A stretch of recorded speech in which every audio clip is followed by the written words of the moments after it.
Welcome back to our latest episode of A Candle or the Night podcast. This is a live play role-playing campaign using Star Wars Force and Destiny game system by Fantasy Flight Games. We are a group of close friends who share a love for tabletop role-playing games and Star Wars. This is episode number 13, which we have entitled Force and Balance. If this is your first episode joining us, we hope you enjoy it. This is our first video episode. Our previous 12 episodes were audio podcast episodes, which can be found on iTunes, Stitcher, or wherever else you like to download podcasts from.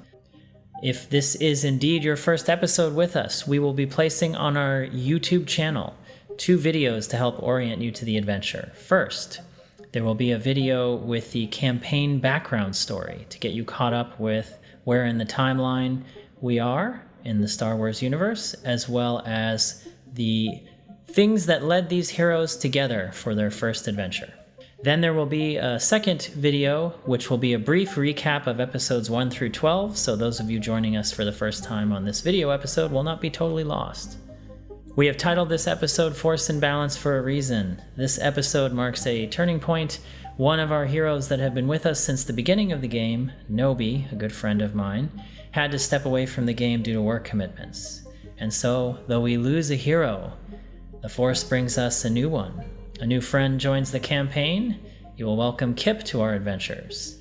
Stay tuned to this episode to see exactly how this unfolds. Enjoy the show.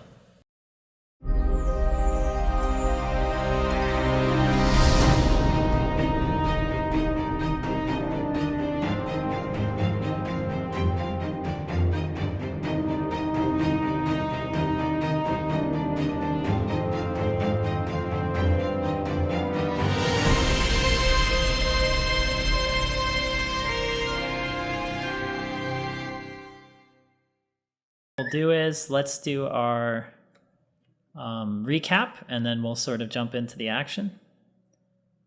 Let me put up the artwork from last session here. Okay, so this is the fantastic artwork done by Colton Palmer for our campaign. Again, this represents a depiction of the Rodile Redoubt, the headquarters for Rodile Luxury Holdings, and this is basically where you guys are now. And now for our recap. Let's see.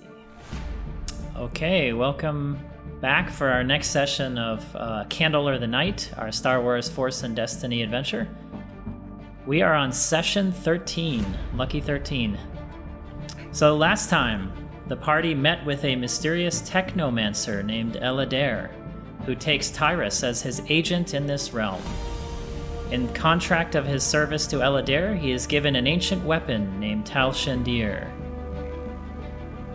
which is rumored to have a sentient kyber crystal inside, housing the intellect of one of the ancient founders of the Technomancers.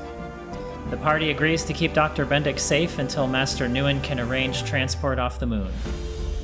Despite the Technomancer's quest merely being the protection of genius intellect across the multiverse, Nobi and Victor express mistrust of the Force-sensitive dimensional traveler. Master Newen assures the party no long-term agreement is required with Elader, but they could all merely be allies in the short term towards a common goal. Master Newen agrees to stay in the tower with the convalescing Dr. Bendix, and the party leaves for their meeting with the Hellions. At the Hellions' hummock, the party finds a swoop bike gang headquarters bustling with activity. The Hellions gang is preparing to embark to intercept a large transport. Their leader, Halsetha, addresses the party around the Redstone table, their central meeting place for the leadership. The Hellions had captured a Rodile employee and during questioning discovered a company plot to bomb Duskin's Cove and Hellions' Hummock. Halsetha reveals the plan is to have the party infiltrate the Rodile Redoubt and steal starfighters in time to stop the oncoming heavy bombers. The Hellions are moving to capture this transport capable of evacuating all important assets off the moon. The Hellions declare if the party helps them in this critical moment, they will forever be friends to them. Tyrus sets up a meeting with Mr. Hallison, and Jensa and nobody accompany him. Bior and Victor split up to infiltrate the base. Victor and Bior succeed in scaling the wall and incapacitating a guard by breaking his neck, Bior. Accidentally, of course. Negotiations with Mr. Hallison break down quickly when Tyrus refuses to produce Dr. Bendix's device. They stall long enough for Victor to infiltrate the computer terminal and deactivate the turbo laser emplacements over the base. On his way out of the computer room, Victor stops by Mr. Hallison's Museum of Collectibles and relieves it of a pair of phase knives that are apparently rare artifacts. At that same moment, once the turbo laser emplacements could be heard to power down across the complex, Jensa takes the opportunity to open fire on the super battle droids guarding the conference room. Her pistol's auto-fire lays a barrage down across the droids. As chaos erupts, will the party have what it takes to escape the redoubt intact? And this brings us to where we are today. To set the scene, you guys were in the conference room after the breakdown of negotiations. Mr. Hallison walked out, leaving you with the 2 battle droids in front of you. And yourself... We can call it a breakdown of negotiations. I believe I was on one end of a table with Tyrus and opening fire on a set of robots. Yep. Yeah, he was less than polite with you for sure. Yeah, he was a pig. You guys are now in the conference room. You had just opened fired on the droids, Jensa. You scored a hit, actually a double hit on one of them. Yeah. All right, so as you fire off at the first first salvo at these droids, basically what you see is, even despite their armor, he takes some significant damage. There are 2 of them in front of you. As you do that, the intercom kicks on for a moment, and you hear nothing other than the voice of Gelber Hallison III, the CEO of Rodile. Tyrus, I've figured out what you guys have been up to. I see our turbo lasers are down and I'm locked out of the system. Speechless, I see. Well, let me tell you, as a final gift to your father, my old friend, I'm going to leave you with a parting gift myself. And as he says that, you see the droids in front of you actually, those power cores that were in their chest, which were crackling sort of with this electrical energy before, suddenly turn bright red. And the droids kind of don't necessarily move, they stand sort of straight at attention. But as they do, you see the core start to charge up and glow red, and it begins to pulse. And you kind of hear like it sounds like a beeping, like beep, beep, beep. Boy, your dad beep, sure knows beep. how to pick friends. Is there a way out of this room?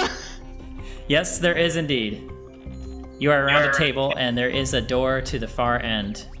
You will be allowed, you'll each be allowed one turn before the inevitable happens. Hauling ass out of this room while I continue to shoot at the droids, hoping that maybe if I dismantle one, it'll stop its self-destruct. Okay, so you're going to fire at one and take a maneuver to move out of the room. By the way, the door is within short range, so you can move out the door in one maneuver. Yes, I will do that. But I'm shooting on my way. Okay, and I assume you're going to shoot at the first one you shot at before? Yes. Okay, so go ahead and roll that for me. You're at close range, so it is easy difficulty. Okay. Hooray! You can activate your auto fire again, actually. Yes, I will shoot it some more. All right, so you essentially do 6 damage on the first attack and a second 6 damage on the next attack. And you actually see, as you do destroy it, actually, as it kind of shatters apart and falls back against the wall, the core powers down. The second one is still pulsing closer and closer together. And Tyrus? Well, I'm going to draw my lightsaber and stab it right in the middle of its power cord as I run through the doorway. So you are going to run past it then? Run past it and try to poke it while I run. Sounds like a Saturday night, doesn't it? Man, if this is how your dad was wined and dined on your homeworld, we are never visiting your planet. All right, so why don't you go ahead and roll for me, Tyrus, your lightsaber attack roll. Since it's a melee attack, as you move by, it is 2 purple dice, average difficulty. Score. Uh-oh. That seems good. Okay, so as you do attack and strike, and even though you see the saber kind of cut through part of the arm and partially dislodge it, and you see sparks coming out and everything, you trip as you're passing over. So you rolled 3 threat there, and tumble down to the floor for a second, and your lightsaber actually skitters out of your hand towards the door. That's not good. So Nobi sees this actually, and he, instead of drawing his weapon to attack, reaches down and grabs you by the back of your robes and launches himself towards the door, pulling you with him, getting you out of the room. As the sort of glowing gets brighter and brighter as you see it kind of fill the space in the room there. You're still short distance away, and it is now Jensa's turn again. I'm going to attempt to fire on this other droid one last time. Okay, you're firing from the doorway? Does it look like it's about to go? How quick is the splashing? You basically, by the end of this turn, it is going to detonate. All right, yeah, I'm just gonna grab the other end of Tyrus with Nobi and get the F out of here. Make me sound Start like a heading shish kebab. towards where I know there are fighter planes.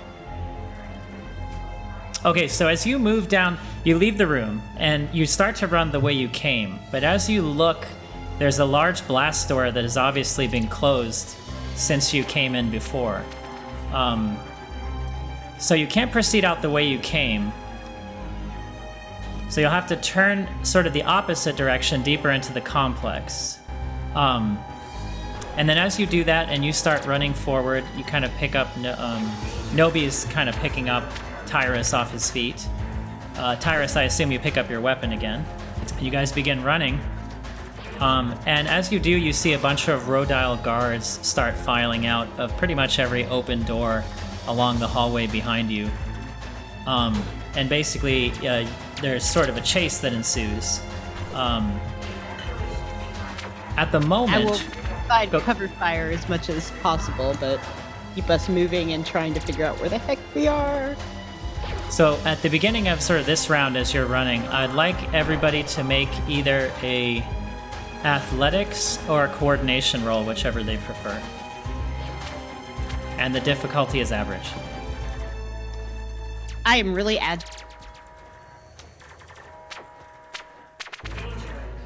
What's up with these threats, dude? That's okay, that's okay. I'm gonna do it for Nobi. Why you guys gonna be so threatening? Okay, so as you guys are kind of running down the long corridor, the hall is widening and widening.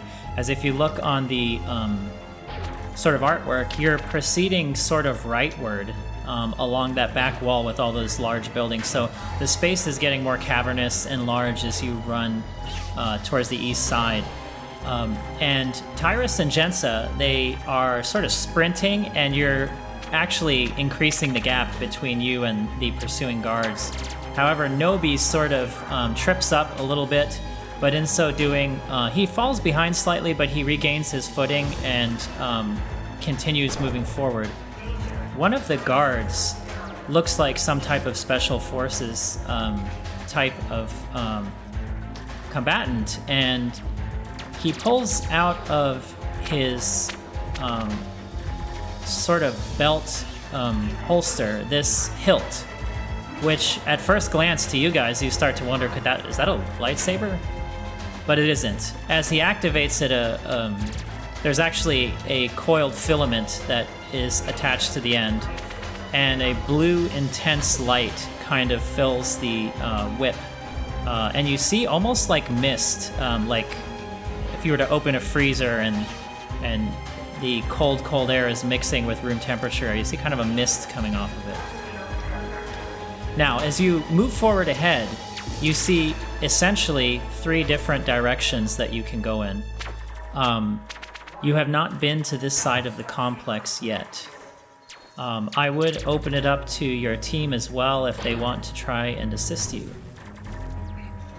I think we should contact them. Yeah, I'm opening up comms and going, Victor, we are really lost here. Kind of describing quickly what happened, and then I'm going to basically say I'm in a hallway. There's 3 ways to go. And what do I see? Is there anything on the wall, like number or anything I can read off to him quickly? Yeah, you could give him the basic layout of the paths in front of you. Basically, one is a ground floor hallway, and the other 2 go up a ramp, sort of onto a higher level, and then proceed further down the hall in different directions. Can we use perception or vigilance to try to better understand the layout? Absolutely, perception. I would, of course, permit. Average difficulty? Yes. I shall roll as well. Boom. I don't know what that means. Okay, so actually both of you succeeded in the roll. What you basically see along the ground floor hallway is it seems to be proceeding farther off towards the back wall of the complex, so in other words, like northward on the map, which just from the layout you don't think is the direction you want to go in. The 2 upper platforms you would guess would seem to lead to sort of the upper level outside, which would probably be a better place to be. But as for which one of those 2, you're not sure. By the way, Tyra says you're taking a moment to kind of look around and see what's going on. One of the groups of guards behind you sort of unleashes a flurry of blaster bolts at you specifically. I'm going to reflect. Okay, so you're going to be using your reflect talent, so they're going to roll. Okay, so they actually hit. So go ahead and let me just remind myself how your reflect works. I think you take 3 strain, correct? 3 And strain then- to reduce. Oh, hang on. I've got to get To back reduce the damage dealt by that hit by a number equal to 2 plus his ranks in reflect. Okay, Which is so add 3 strain to your current strain. Okay. All right, so basically what happens is as the flurry of blaster bolts kind of pass by you, you swing your saber around and reflect the shots. However, one of the blasts kind of get by you and sort of graze your shoulder. Instead of taking 9 damage, you take 6 minus your soak, so it's 4 wounds you'd add to your current wounds. Okay, so Bior or Victor? You hear over your intercom a sound of chaos and shouting and blaster fire. As you can tell, your teammates are in trouble. Understood. Out of character question. Yes. The information that we had downloaded to the data pad, was one of the pieces of information like a layout? It would absolutely be yes. All right, so I am going to look at Bior. There should be a layout in your data pad.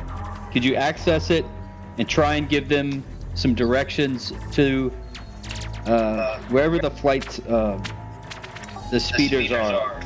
As he's telling me this, I'm hectically trying to look for that information. Is there a terminal nearby? You could double back to the computer room you were in. It would be, a short run from here, but... And maybe open those blast doors. All right, Bior. And if anybody stops by, remember you're in a uniform. Just make them go away. And I'm going to run to the terminal. Byron, make me a easy coordination check, please, to represent your being flustered as you're trying to finger through the datapad menus to find what you're looking for. While he's doing that, Victor, you run backwards towards the computer room. And Bior, try as you might for a moment, the stress of the moment, you're kind of fumbling and you can't quite get to where you need to be. Of course, you could try again. Doesn't my awesome discipline help here? It does. Discipline helps you stay focused in these times. It's in the description of the actual ability. Okay, I'll allow that then. You rolled an advantage. Let's do this. If you're going to do a discipline check, then roll me a average difficulty discipline check. Okay. Oh my god. Try as you might with your awesome Oh, no. discipline. You're just a little flustered. Your hands are sweaty. You're just kind of slipping up on the pad, and you're not really a computers guy, so you're just not quite That's true. pulling the But information you found out Netflix, so that's good. here. Victor, Not that folder, Bioware! Don't open that folder! not that folder. It's sticky. Okay, so Okay, I'm gonna so- access the terminal. Victor, you actually find a closer terminal than the one you ran all the way back from before. Excellent. So, what would you like to do? I'm gonna try and access the security protocols. Okay, since you've already hacked in there, actually, it's an average difficulty computers check, and you get 2 boost dice. By the way, I try to keep up with Victor. It's my Master of Shadows should reduce the difficulty to easy, All right. and I somehow don't succeed. Oh my god. Wow. All right, so I'm you gonna. Is it too late to use a force token? I think that's a before, right? Can we treat Yeah. them like hero points and use them now? no, that's not how they work. But It's okay. I got 3 advantages though. So you did get 3 advantages. So even though you were not able to figure out the map issue, you actually deactivate the system lighting, so the room temporarily goes pitch black. And all you guys see, by the for way, me. Nobi, Tyrus, Jensa, is the room is black, and you kind of stop running for a second because you don't want to run into a wall, and all you can see are momentary flickers of light as red blaster bolts are kind of firing over. You can kind of hear that your pursuers have slowed down as well and are screaming to turn the lights on. Bioware, I'll give you another chance at the discipline That's check. coordination? He doesn't get it this round. I think Jens is just gonna go. All right. So you said average difficulty, right? You can do discipline or coordination. I'll allow either one. Average difficulty. And remember, you have destiny points. I'll use it. This seems important. All right, so you upgrade the skill of your check by pushing the green plus on the check The on the green dice one. box. The green plus, I mean. Oh my god. Are you? That is a lot of advantages. You failed, but spectacularly. It's a, Okay, a what am I phenomenal doing? failure. What am I doing? I'm just gonna take a moment, take a breath, and I'm going to see what. I hit the self-destruct button. So you actually you don't succeed, but as you're flipping through the menus, you actually pull up the orders from the cargo manifest that were sent, and you're a little stressed out at the moment, so you don't pay attention to it. But what you see there as you look is the name of the freighter and the occupants who were delivering hyperspace parts outside. So you see it's listed under a Captain Jagasan, who is the presiding officer on the ship, and is listed as his lieutenant, Kip Kalara, who is sort of completing this delivery. And you assume those are the ones you saw outside kind of unloading equipment. Victor, I will announce over the comms. We're working. Stay calm. I turn the lights off. Maybe that'll buy us some time. I'm going back in. I'm going to use the force here. okay, so Victor, are you taking any action besides speaking through the intercom? Yes, I'm gonna attempt to hack again, and I will do a force chit. Okay, go ahead and roll that first, and then we'll go to Jensen. Don't even try to fail like me. All right, so Right. as you nimbly sort of navigate through the screens, you kind of pull up a system map, and you're able to control essentially the environmental and operational systems there, so you can control all the lighting and door opening and closing. I will And open you would- all the doors. Okay. And can I issue a general warning Do they have like automated prompts? You could actually commandeer the intercom and speak through it if you'd like. I will commandeer the intercom. All right. And what will you say to the entire facility? I will announce that a group of bombers are encroaching the flight deck. Please move into the shelters. This is not a drill. Okay, so as you say that, actually, you're opening the outer doors, correct? All the blast doors. I'm just going to lift everything. Okay, so as you try and open all of the blast doors, there are some of the hangar doors that are not responsive, but you are able to open all the sort of personnel doors that would be like human-sized. And, you know, you start hearing people running, and you actually see people running past you back inside. They all sort of ignore you. Oh, you're turning the lights on again, by the way. I will turn the lights on when the doors open, and I will announce after I'm done with my transmission to the base, I will get on personal comms and say, all the doors are open, I'm turning the lights back on, let's meet at the starport. Okay, so as you guys see the lights flicker back on, Jensa, Bior, and Nobi all continue running forward. Based on what Victor passes along to you, you know that the rightmost ramp and entrance is the way to go, and he actually kind of walks you through the general path laying forward. So you're going to actually be running out through some of the cargo bays and hangar areas. So as you start to run up the ramp and through, more and more soldiers are appearing behind you, kind of coming out through every orifice in the facility. You have a good 30 security forces behind you, some of those super battle droids. I'd like you guys to make another athletics check for me, average difficulty. Jensa kind of continues moving ahead, and she's actually surprisingly quick as she's sprinting. I'm sorry, Tyrus, you are surprisingly quick as you're sprinting away. Jensa's kind of falling behind. Jensa's starting to lag behind a little, getting a little bit fatigued. Nobi actually keeps up, passes by Tyrus and keeps up with you, Jensa. As you guys continue into the next room, basically you're running over a catwalk, and below you are a series of tanks. They're listed as containing a flammable substance, and there's a number of red pipes running up over them to the wall above you. When we get past them, can I shoot at them? You absolutely could, yeah. I would like to do that. Well, That before might you, slow down the before people you do behind that, us. should we know what's in there? Or just that it's flammable? It just has sort of a general warning sticker on it that shows a flammable substance. Can I do an education check to know more about what's in it? What's the difficulty to blast them open? Sure.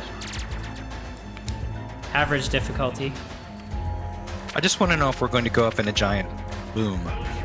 I'm waiting till we're out from under them, and then I'm shooting the ones that are gonna basically Where's the rain this kaboom? crap down on the people Like behind. Imodium Q36 space modulator. Okay, so I'm going to use a force dice for this. well, hang on. I'm going to resolve Tyrus's action here for a second. So, Tyrus, you do an education. You kind of refer to your knowledge, and you just can tell by the type of tanks and the various hazard warning stickers on there that these are fuel, basically. And they'd be highly combustible, probably enough to, destroy the entire area for a considerable radius. As you kind of stop to examine them, you slow down a bit as well, so you kind of fall further behind, actually, as Jensa kind of clears to the other side of the door. And Nobi runs past you, but you see him kind of look towards Jensa and then turn around and look back at you. And then you see him kind of consider momentarily. However, he stops running and turns around and ignites his lightsaber.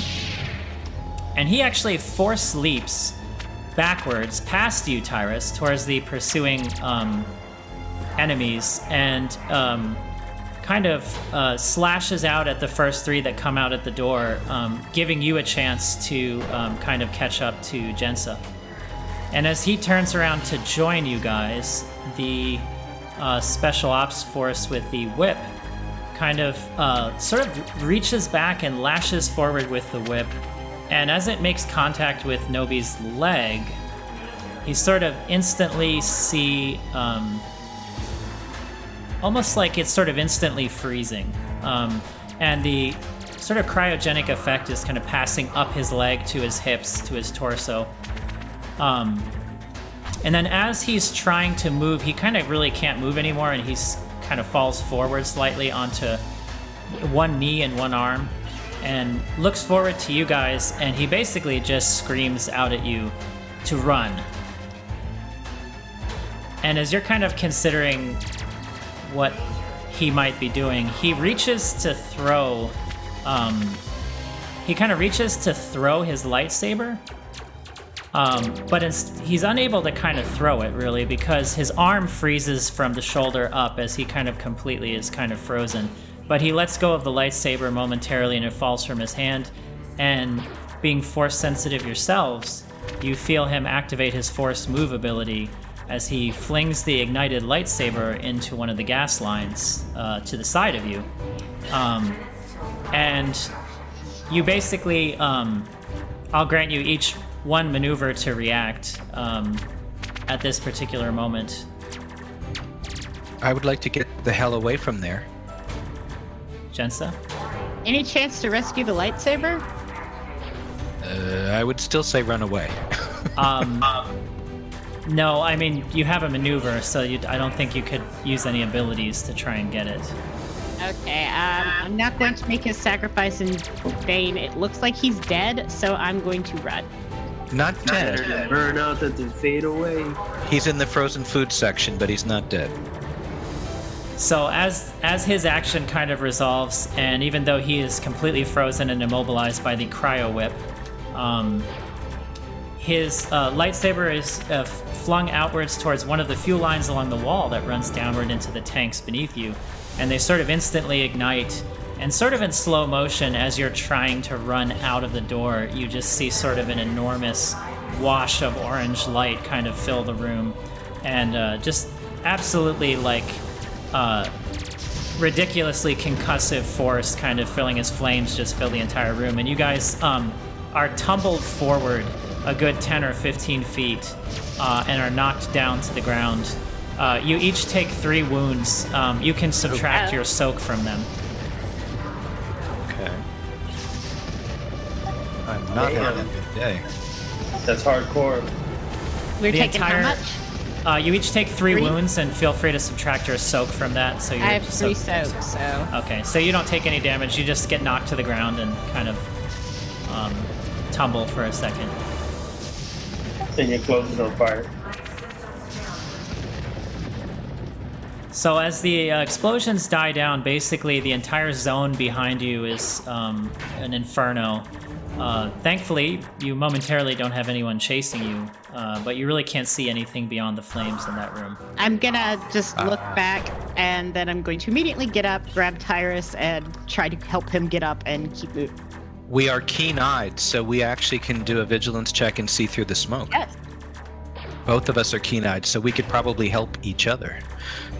Very good. I welcome you to both make perception checks if you'd like. Damn, that lets you see through smoke? Well, it lets you remove setback dice, which, smoke would create basically a disadvantage. Oh, I see. Yeah, What's yeah, the yeah. difficulty? I'll be the Average. perception average difficulty without anything else. Right, no setback. So, Jensa, sort of through the smoke and chaos, you actually can see the path ahead of you, and far down the line, you actually can see Victor and Bior kind of like a few rooms ahead, maybe 50 feet down from where you're at. I'm And gonna yell for Victor. Victor, you hear her shouting towards you as you have felt the sort of tremors from this explosion kind of caught you off guard. With one hand, I give her the 1 minute, the universal sign for 1 minute. In the other hand, I'm typing code as fast as I can. I'm going to trigger my own Trojan horse in the hopes that it explodes the laser batteries, and I will announce to the complex, bombs have hit take immediate shelter. Take immediate shelter. This is not a drill. So as Second that happens, wave incoming. Aiming for ballistic batteries. as that take happens, shelter. actually, Kip, you're outside This is hilarious. with Jags, your captain, and he's kind of negotiating with the guards outside, and they're kind of all distracted, and everybody's running in every which direction. And you see Jags reach for his belt and pull out a lightsaber you're very familiar with. You've seen him with it many times. It basically is sort of forged from a metal that almost looks like black sandstone, the hilt. And there's sort of a wooden handle that is sort of sun-scorched in its appearance. And when he ignites the blade, it's a crossguard lightsaber. So in addition to the blade coming out, there are two short crossguards of the same energy kind of emanating from the hilt. And it's kind of shaped like a scimitar. And it's not a focus blade. It's sort of kind of jagged and blazing. It kind of has a very threatening or menacing look to it. And you see him ignite it as he looks around the scene. And he looks back at you and he shouts, "Load up the ship! We're getting the hell out of here!" And then as you go to do that, you see something going on with the turbo laser ahead of you, above you. As if it's trying to turn to acquire a target, but all of a sudden the two barrels kind of drop downward, and you hear this sort of humming sound as all of a sudden it kind of just starts sparking and then detonates. And the top of the turbo laser battery flies off of the tower right down towards where you guys are at. So, Kip, I'd like you to make an athletics or coordination check, average difficulty, please. Okay. Please remember you're welcome to use your destiny points if you would like. So he has one of those crappy Kylo Ren sabers. Yes, he does, but it's sort of orange in color, and it's a scimitar kind of flaring blade instead of like a No, long I'm thin sweating blade. that. I'm sweating that so hard. Just as I was about to, as Jags tells me what to do, I say, but Jags, everyone is evacuating. Shouldn't we evacuate? But then something comes flying down at me, and I assume I get out of the way? Okay, so both of you dive out of the way in different directions. You actually succeed. However, in the sudden jump and roll, your blaster carbine kind of falls out of your hands and slides forward about short range from you. Jags kind of tumbles and rolls in a very athletic fashion, but he himself actually drops his weapon and it skitters away from him as well. The turbo laser top actually falls off and lands right on your freighter that you flew in on.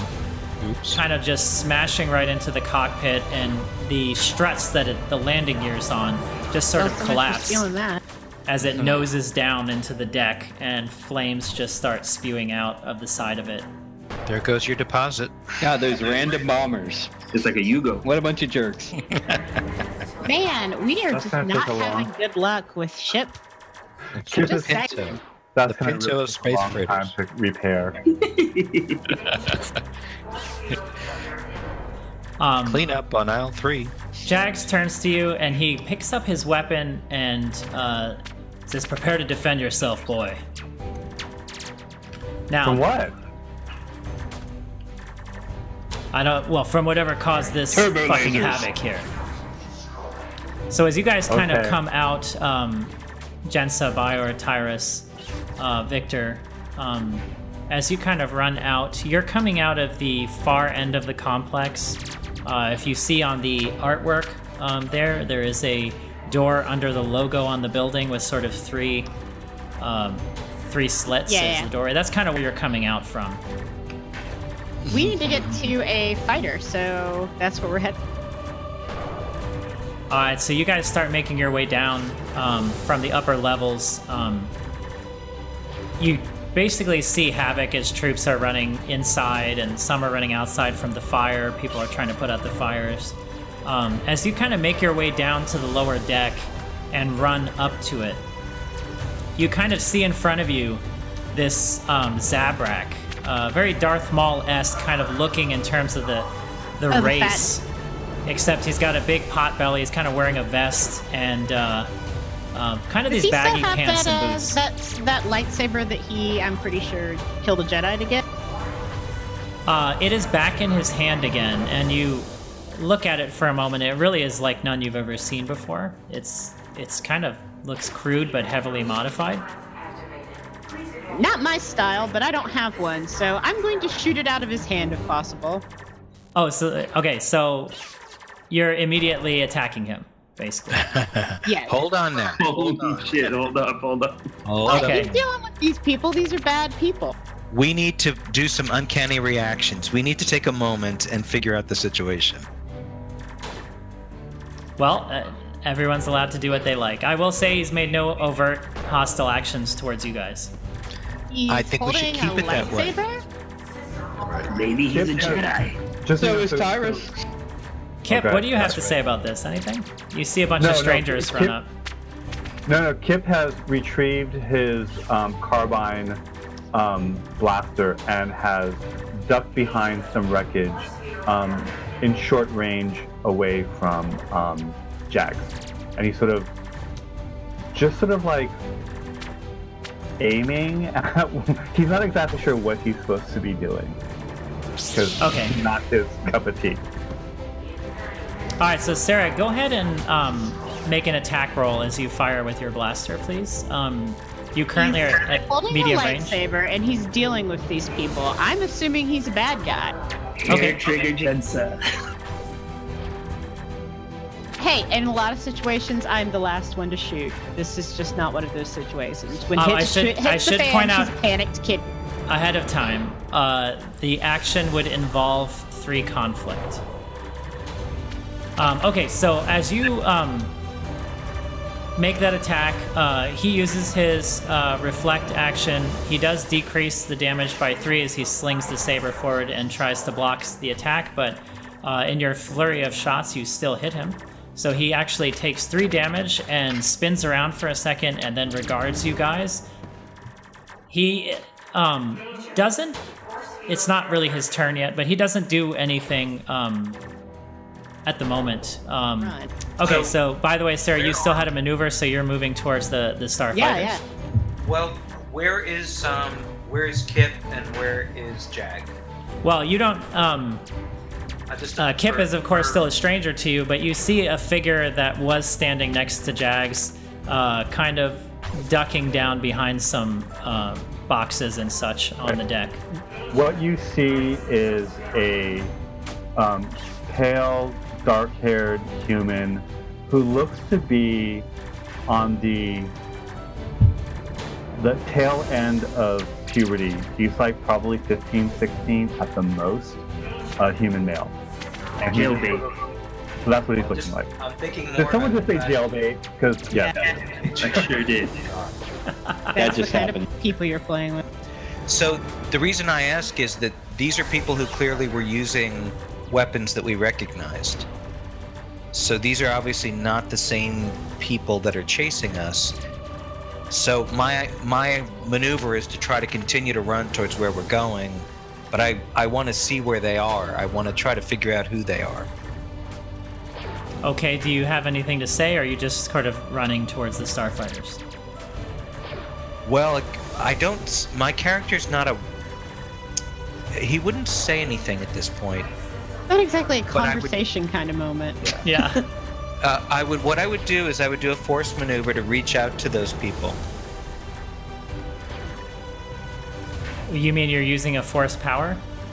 To reach out to give them a sense, to give them an instruction. To who Because if they're- specifically? You have to choose a target.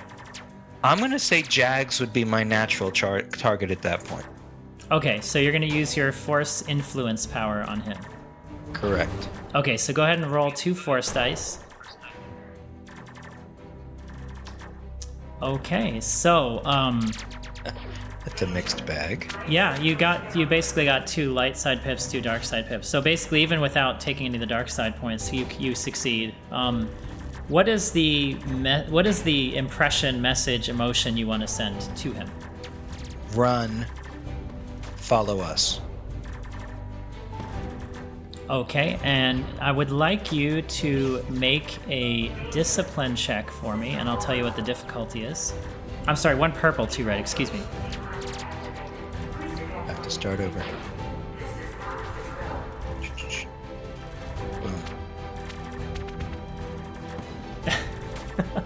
That was interesting. Okay, so no success, no failure. So actually, when you try and like use this ability that you're used to kind of so commonly reaching out to people maybe of lesser mental fortitude than you. Shorter foreheads. Yeah, you feel like a Exactly. iron wall there. I mean, he just sort of, you feel this sort of pushback from him. I feel a very like fiercely independent person there. As he takes a moment, however, to kind of suddenly pay great attention to you, Tyrus, because he can totally sense what you tried to do to him. He actually gets struck by an errant blast that's probably was intended for one of you guys. Sort of hitting him in the shoulder and knocking him to the ground. And he kind of, goes face down, and weapon kind of flies out of his hand. And you kind of have an open moment to keep moving. Which weapon flies out of his hand? His lightsaber. He only had one weapon. Well, that's enough. Bayer, what are you going to Victor. do? Oh, go ahead. Victor or Bayer? Well, so Victor's perspective on this is he doesn't know if that guy's a good guy or a bad guy, but one thing he does know is that there's a distraction and we have a goal. And shooting at individuals is the perfect way to draw attention to yourself and put us in harm's way. So he's going to yell at Jensa, "Now's not the time to make friends or enemies. Get in the ship." And Where do you he's think going I'm to go going? sprinting past her because she took an action No, I was heading for the moving. ship. Okay, so you guys keep moving forward. Victor, are you kind of running? Bayer, what are you doing? Would I recognize these people from that thing that I saw on my data pad? Sure, yeah, you would reason out who these people are after you read that, sure. And you do remember seeing them as you were kind of entering the complex as well. All right. And I could get near them, like physically near them. If you choose to, absolutely. All right. So I run up to the captain. Captain, what is it? Captain Jaga? Jags. Jaga-san, but he goes by Jags. Okay, Jags. So I pick him up. I tell him, "Come on, Captain, we're getting out of here." And if I'm in the same turn, if I could force pull his lightsaber towards us, I do that. Okay, so you have one action at the moment, so if you're going to pick him up, make me an athletics check, please, with average difficulty.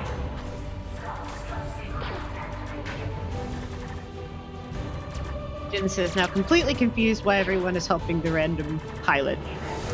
Okay, So is and Victor. try Why as you are might. helping the random pilot? Fire, despite your They rippling probably biceps murdered Jedi. and ripped shoulders and everything, you're just having trouble. This guy is frigging heavy.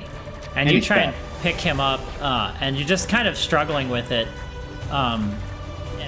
Okay, so Kip, what are you up to?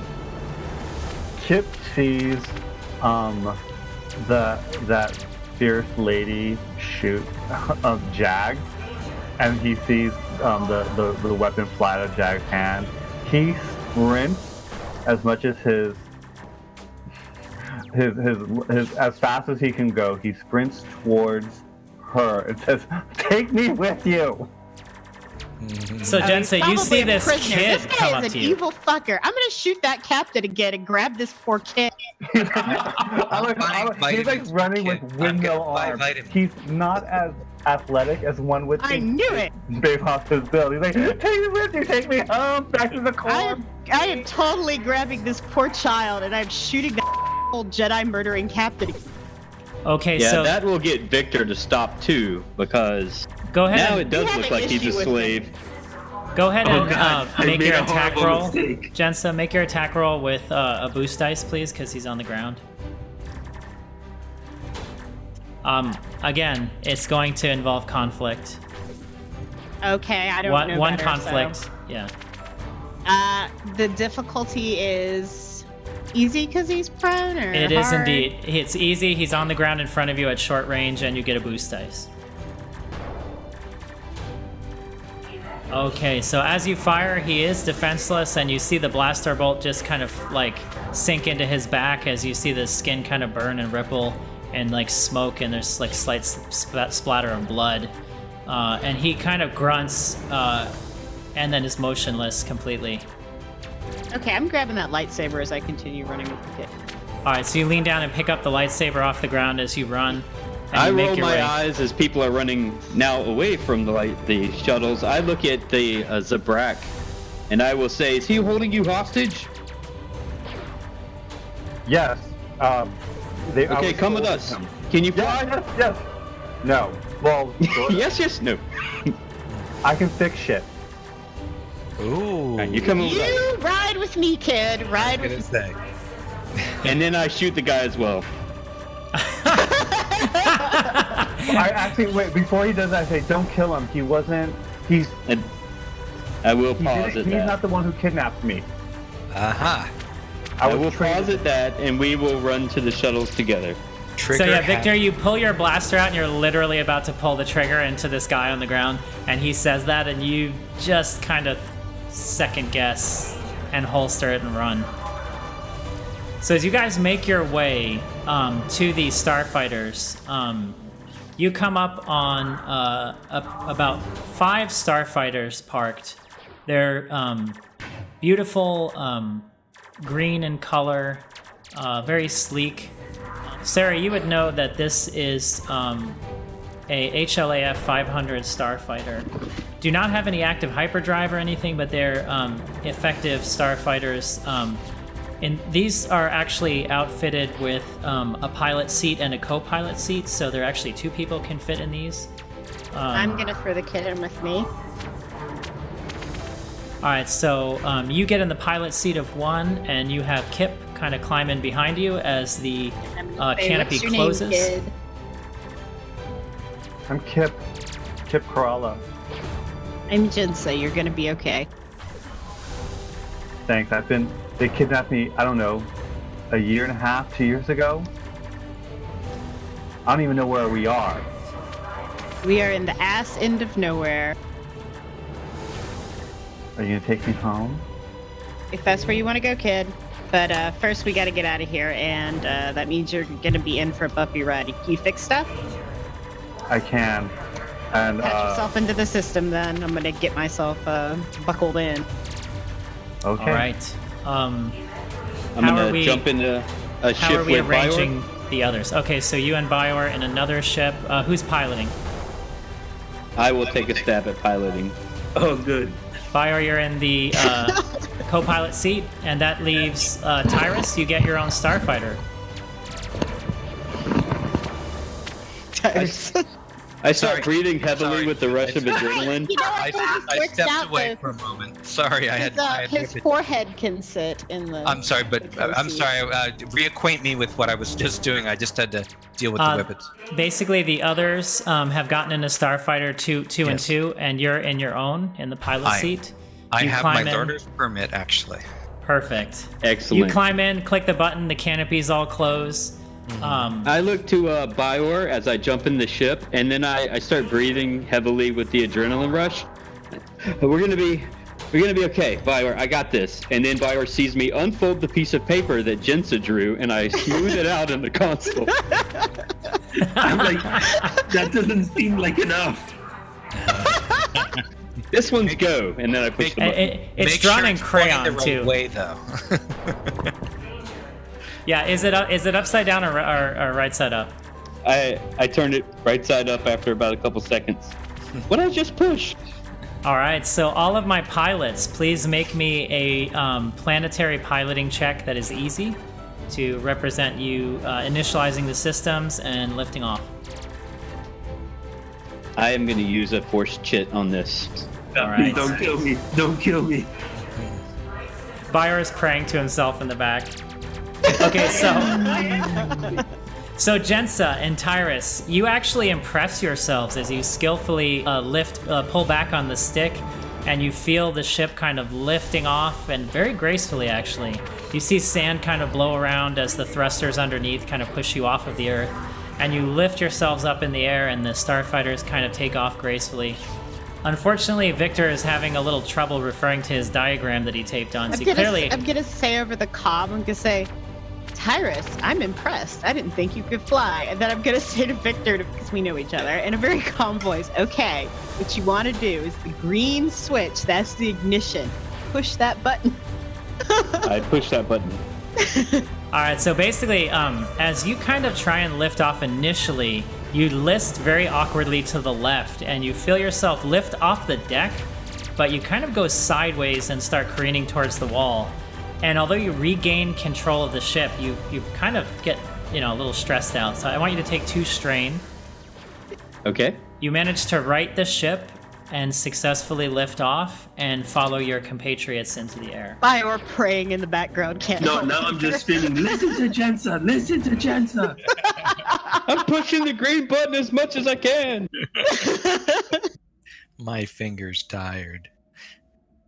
All right, so as you guys are in your starfighters, they're actually beautiful. The cockpit is like very neatly laid out. All the consoles and the lights. You see the radar display. The beautiful scenery above you. And you've been stuck on this moon for some time, and to look out over the sandscape and see these sort of brilliant, sort of whitish sands and this pink sky. You see the parent planet Ruria, the gas giant in the horizon. And it's Thank kind God of, we're finally getting off this hellhole. yeah, as Sarah called it, Hold on now. as Don't Jensa act called it, the quickly. dumpster moon. Where's the giant pink cloud? Which pink cloud are you referring to? The phenomenon. Oh, the nebula, the anomaly. That's actually nebula. in space. So since it's still daylight, it's not very clear to you. It'd sort of be like trying to look at the aurora borealis in daytime. It's kind of not as apparent right now as the sun is setting and the sky is sort of filled with pinks and oranges. So it's pretty, but we don't know where that is above us. Correct. What And- looks pretty to my character right now is space. It's open sky. For my character, he's enjoying the fine Corinthian leather. I'm gonna say,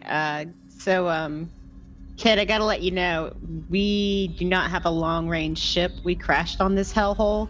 We're gonna have to fight our way off this world. Just letting you know now. You guys aren't pirates, are you? No, Because that's what Jags was. no. I'm gonna try out the comms. Can other people hear me? Hello, hello.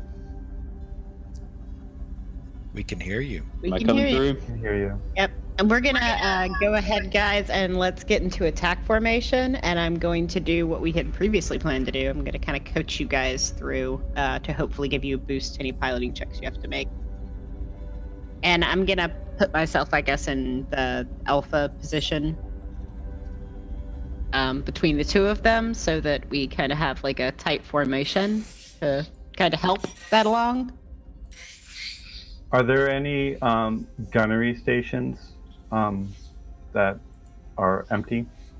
So basically, the way the starfighters work is either the pilot or the co-pilot can fire the guns. There's basically one weapon, quote unquote. They fire 2 guns at the same time as a weapon attack, and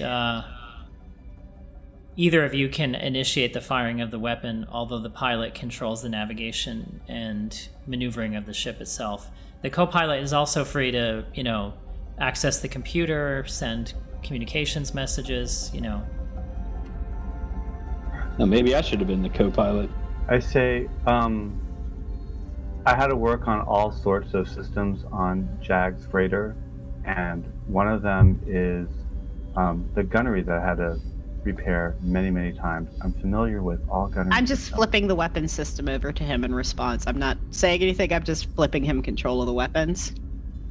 Yeah, you He see the immediately- console he sort of immediately light up. notices this, and he nods at her and he says, "Okay, thank you." You see him sort of zone out as he's studying the system, and then about 5 minutes later, he's like, And "Okay, I think I got it." I'm gonna dial the frequency for the our compatriot. Where were we supposed to rendezvous? Well, when you left immediately from the tower in Star Shard Canyon, and went to the Hellions after that. So you could either try and contact the Hellions and see how their mission is going, or you could contact Master Nguyen and see how Dr. Bendix is doing, or you could go I'm back to going- Duskin's Cove. Any of those things. I'm going to contact Master Nguyen. I'll reach out to the Hellions just Alright. so we can be efficient. Jen says, so as you kind of hail Graydon's comlink, Master Nguyen kind of answers, "Hello, yes. Master, we've acquired 3 fighter ships. You're kidding me." No, it seems the Hellions are expecting a attack on this world from the Empire. A number of bombers are on the way. We are going to attempt to stop that effort. Where did you get them from? We stole them, sir. Well I done. also have a kid that was kidnapped. You have a kid? Yeah, he's a teenager. A teenager? Where did you find him? He was kidnapped on the base. I killed some.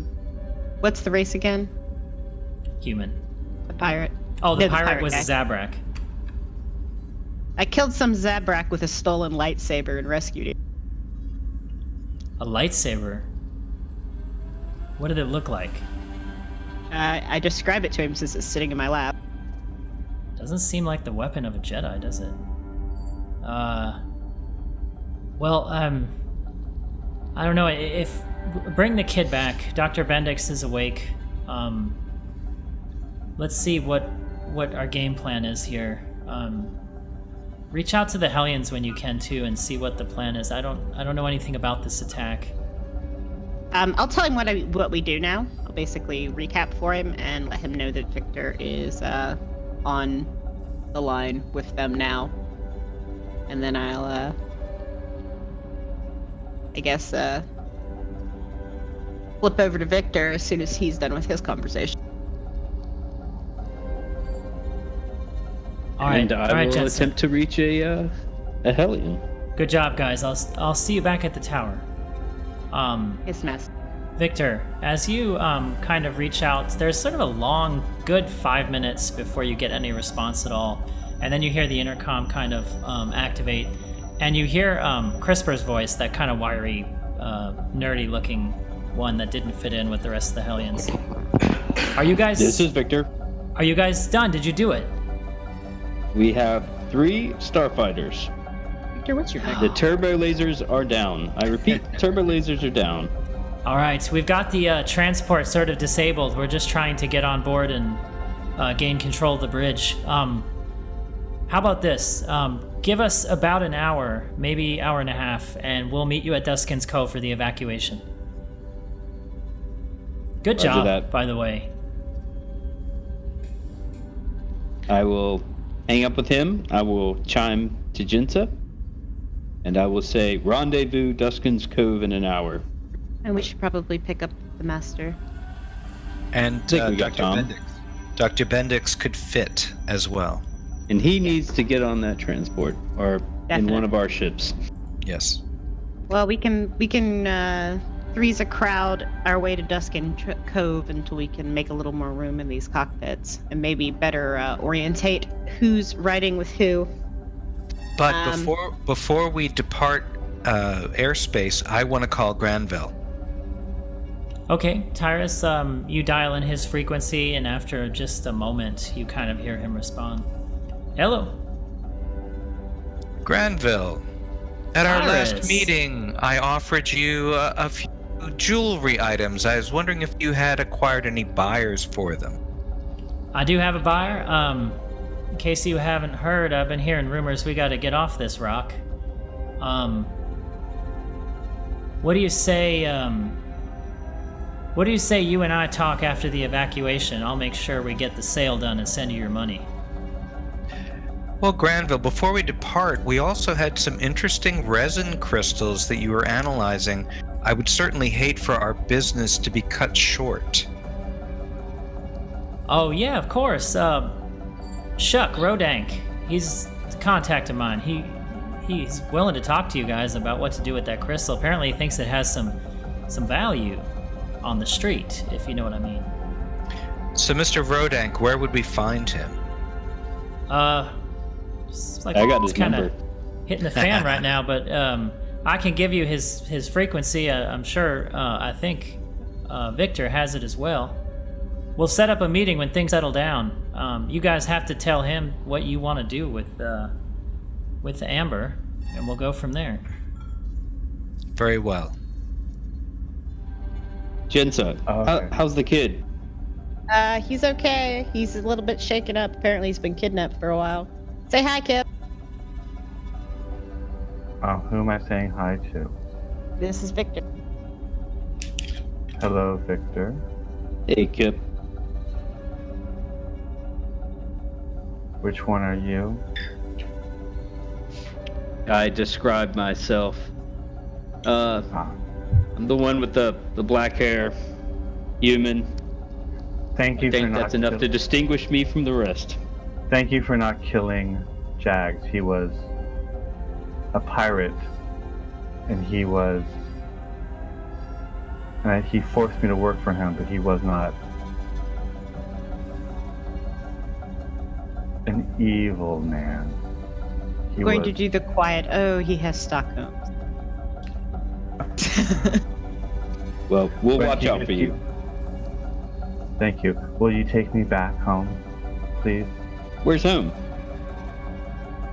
Hosnian Prime. Yeah, In the am I core. aware of that place?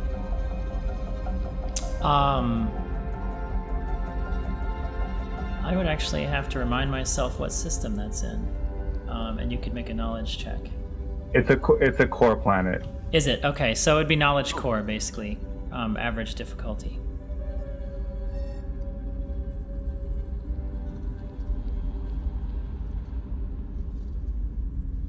I'm not familiar with And if I'm not mistaken, out of character, I think as of the last movies, it was vaporized, was it not? Nope.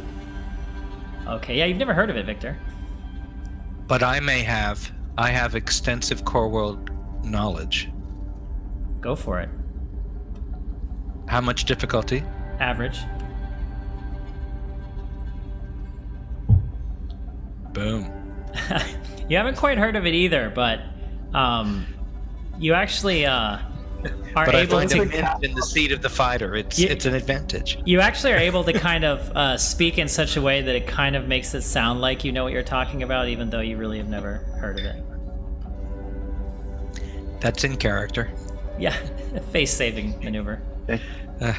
Jax was the third pirate, or the third person that I was traded to. Who Oh my traded God, you? Kip. They kidnapped me.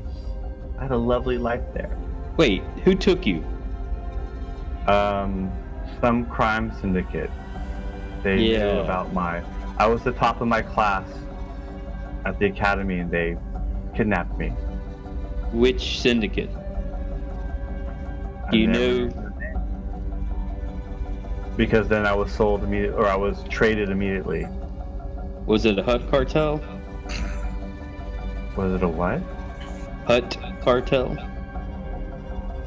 I don't remember seeing any huts. No. All right.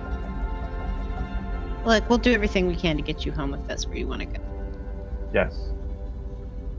You have my word, we'll do our best to get you home. Thank you. But I will fix whatever you need fixing. I'm good at that. Well, we kind of need somebody like that, so this is quite a fortuitous event. Does his Um, fixing ability extend beyond his own ship? Can he electronically fix other things? Such as? Well, if one of the other ships is damaged in battle, can he remotely fix it, or only things that he's currently inhabiting? You would understand it to mean he's gifted with mechanics. But say we're flying through space and another ship is damaged, do his abilities extend No. electronically beyond his own physical space? Yeah, I think No, for instance, if your starfighter took damage and, had hull damage or something, he'd have to be there to work on it. So he's a mechanic, not customer service, basically. He's not. Yeah. It's Correct. not like you're gonna talk to anyone. He doesn't have an remotely 800 number or anything like that. Okay. in Bangladesh. No. My name is Susie. Gonna radio the Master Noon back. I totally thought you said I'm gonna radio the bastard. Me too. I swear to God, that's what I Same thing. I think Okay, Jess so is yeah. conflicted about her talents. I'm Hey, just- asshole! I got lost on my way to the kitchen and found myself in your spaceships. No. She's an angry girl. I don't know why. Okay, so you hail him and he says, "Jensa, yeah, what's going on?" Master, it seems that everyone is rendezvousing in the city to begin an evacuation plan. Right. Would you like okay. us to pick you and the doctor up? I have arrangements for us to leave on our own ship. I've secured something. What is it that the Hellions exactly want you to do with these starfighters?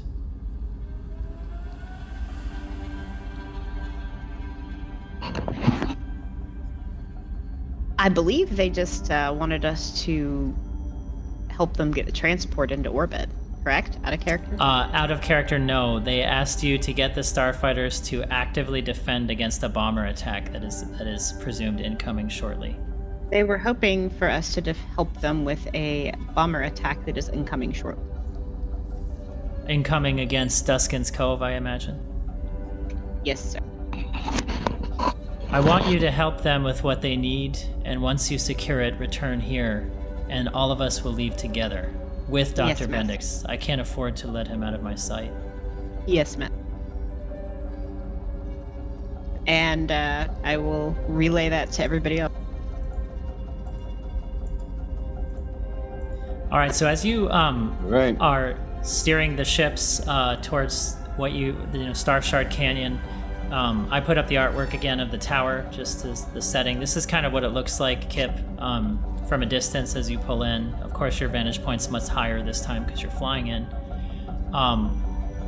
Where would you like to land the starfighters?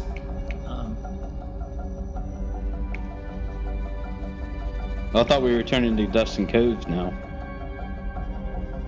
Oh, up to you guys. Yeah.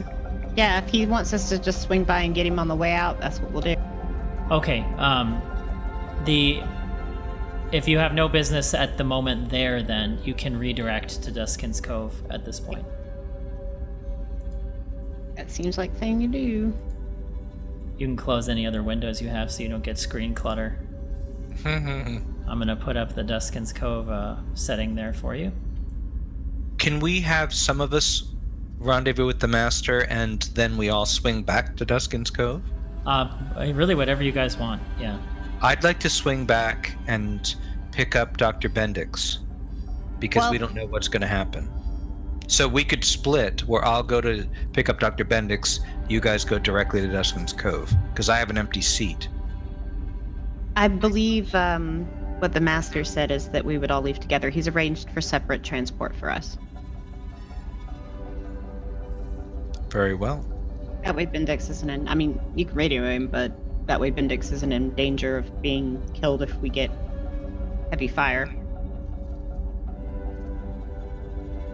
Okay, so as you guys redirect towards Duskin's Cove and you pull over the horizon at sunset, as night begins to fall, you can start to see the nebula in the horizon.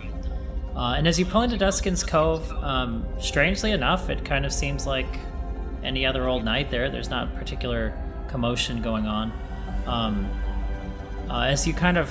Where are you landing the speeders, by the way? Right in the town area or a little further out? Do we see our group of Hellions, maybe their bikes at all? No, not yet. They said they were going to need about an hour. So you kind of have an hour to kill. I suggest we land them somewhere where no one else will want to take them. Hey, We should also find that rebel agent. Okay. how about I stay with the ships? Probably smart. in a town full of cut purses and pirates and thieves. Kip, you can go During with an the lead and stay evacuation. with me. Up to you. It's like the I turnpike stay with the during a pilot. hurricane. So. All right, so as you kind of land the ships in the sand, a little bit outside, perhaps behind like a rocky formation or something, just to block them from view, Jens is going to stay behind to guard the ships. The remainder And of you... basically explain to Kip what's going on. Okay, so Kip's staying with you then. Yeah. He's also going to check, once we land, he's going to check first the ship that he's on for any damage, and then he'll check with the other ships. Okay, very good. I'm you gonna don't go see if I can find Kiara. So as you guys go into town, which are you going to the Bantha or where? I'm gonna try the Bantha and see if she's still working there. All right, so as you make your way into the Buxom Bantha, which, by the way, Kip, is the local watering hole, so to speak. All this entire Duskin's Cove area is sort of buildings fashioned out of wrecked starships. The Bantha is pretty full right now. There's a lot of people inside drinking. No one seems particularly alarmed. Perhaps you'd assume that's because maybe they don't know what's coming. But after a few minutes of walking around, just kind of calmly surveying the place, you see Kiara there.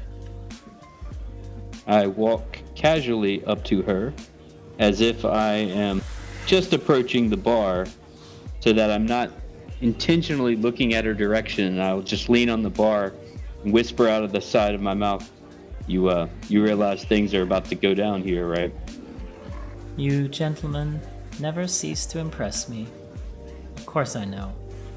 What's the plan? You got a rod? I do, as a matter of fact. I have word that you might end up getting some cover, if you know what I mean. Oh, that's a little less weight on my back. We'll take any help we can get. Am I to assume you guys have vessels? Yeah, got 3. 3 what?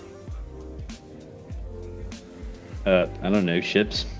I Right. shrug, not knowing the technical term for what we flew in on. That's cute. Okay, well, great. I hope you didn't park them in town. Did you see him?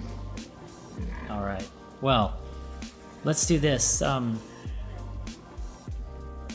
I'll meet up with you guys in orbit after we kind of get out of this place. Be looking for me. It'll be hard to miss. Shaped like a horseshoe. Gotcha. Got about 45 minutes. Thanks for checking in. And she winks at you. After she leaves, I shudder a little bit. Then I'm gonna order a drink. So you That is sit at the really- bar, and Hesh kind of flutters over to you, and he leans over and says, "Vic, what can I get you?" I need something sharp and strong. Something to take the edge off. All right, let me see what I got here. He kind of reaches down behind the bar and he says, nah. And he moves back. He opens this little wooden case that's deep under the bar, pulls it out. It's like, beautifully carved, and there's like velvet lining. He pulls out this nice little crystal decanter, pours this tall shot of liquid, and he says, try that, buddy. I will.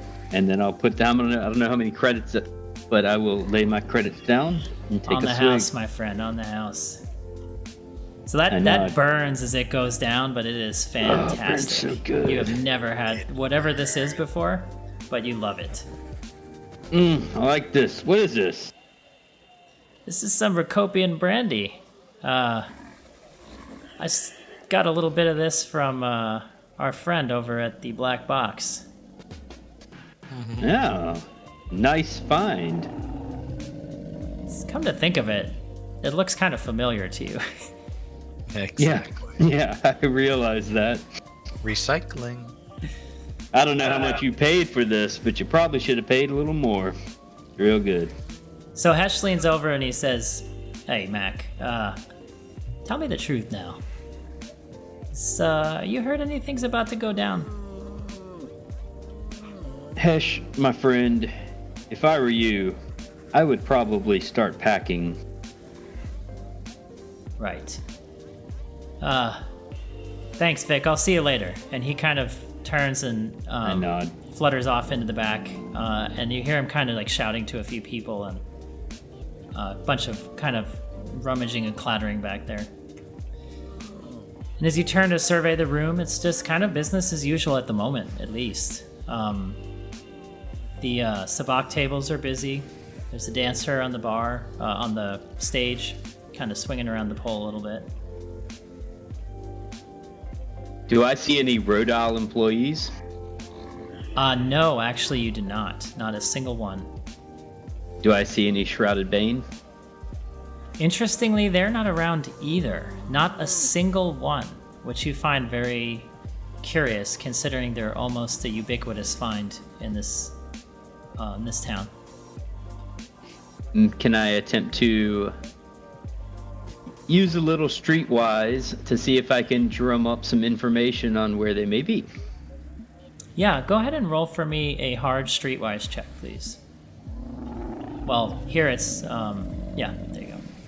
Okay, Boom. so after you kind of make your rounds around the bar and, chit-chat with a few people you've carefully selected that look like they have their hand in things, you're able to kind of piece together from a few conversations carefully, after not arousing too much suspicion, that all the Shrouded Bane group, they've cleared out about 3 hours ago.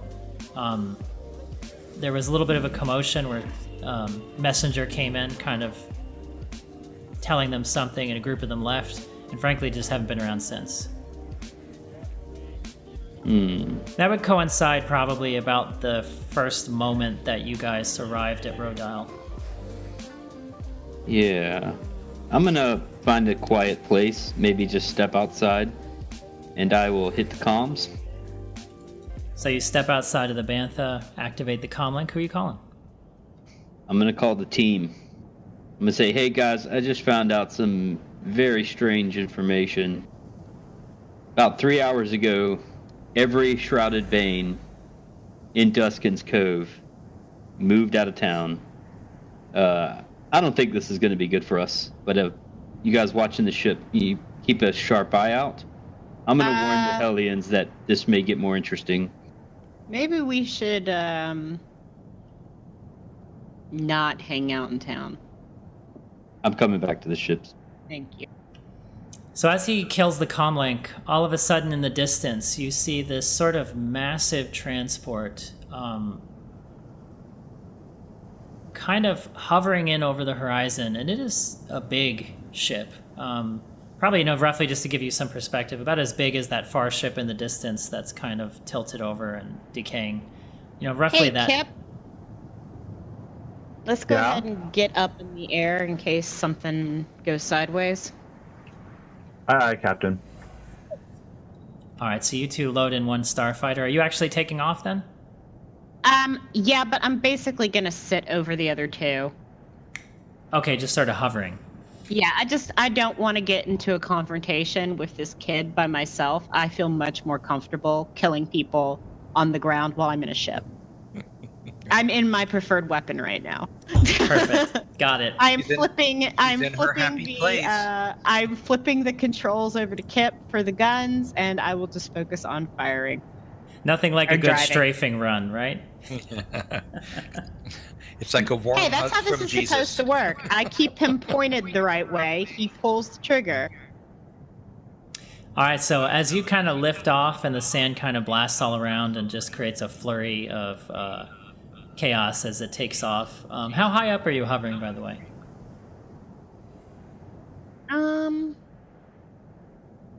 I don't know, not too far. I don't want to make it hard for them to get into the fighters, but I don't want to.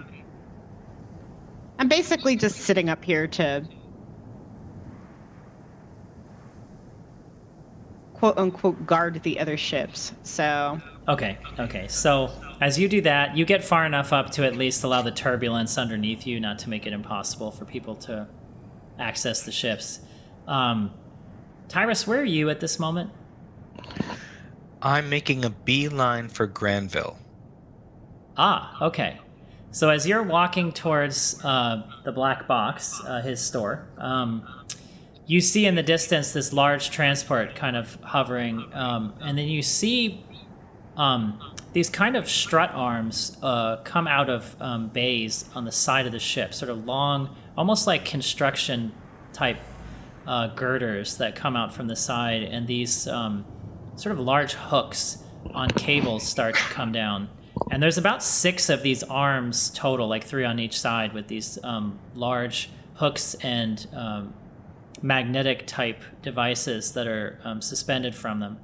And you see it kind of hovering in over Duskin's Cove, and it just stays there for a moment.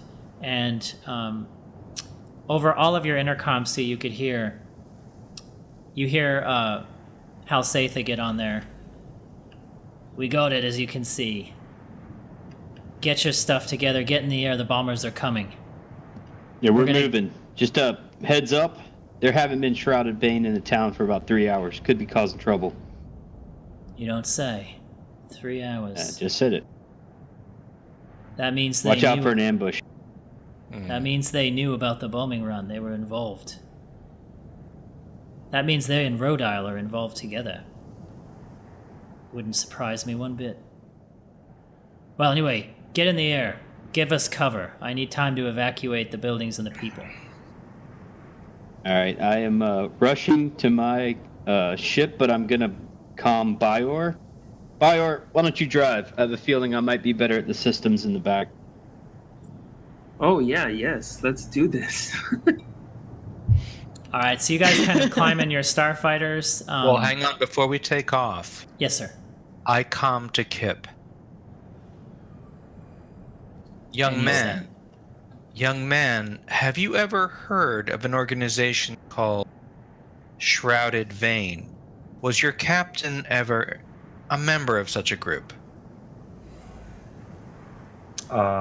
Kip, it would be common knowledge to you that your captain was part of the Crimson Dawn.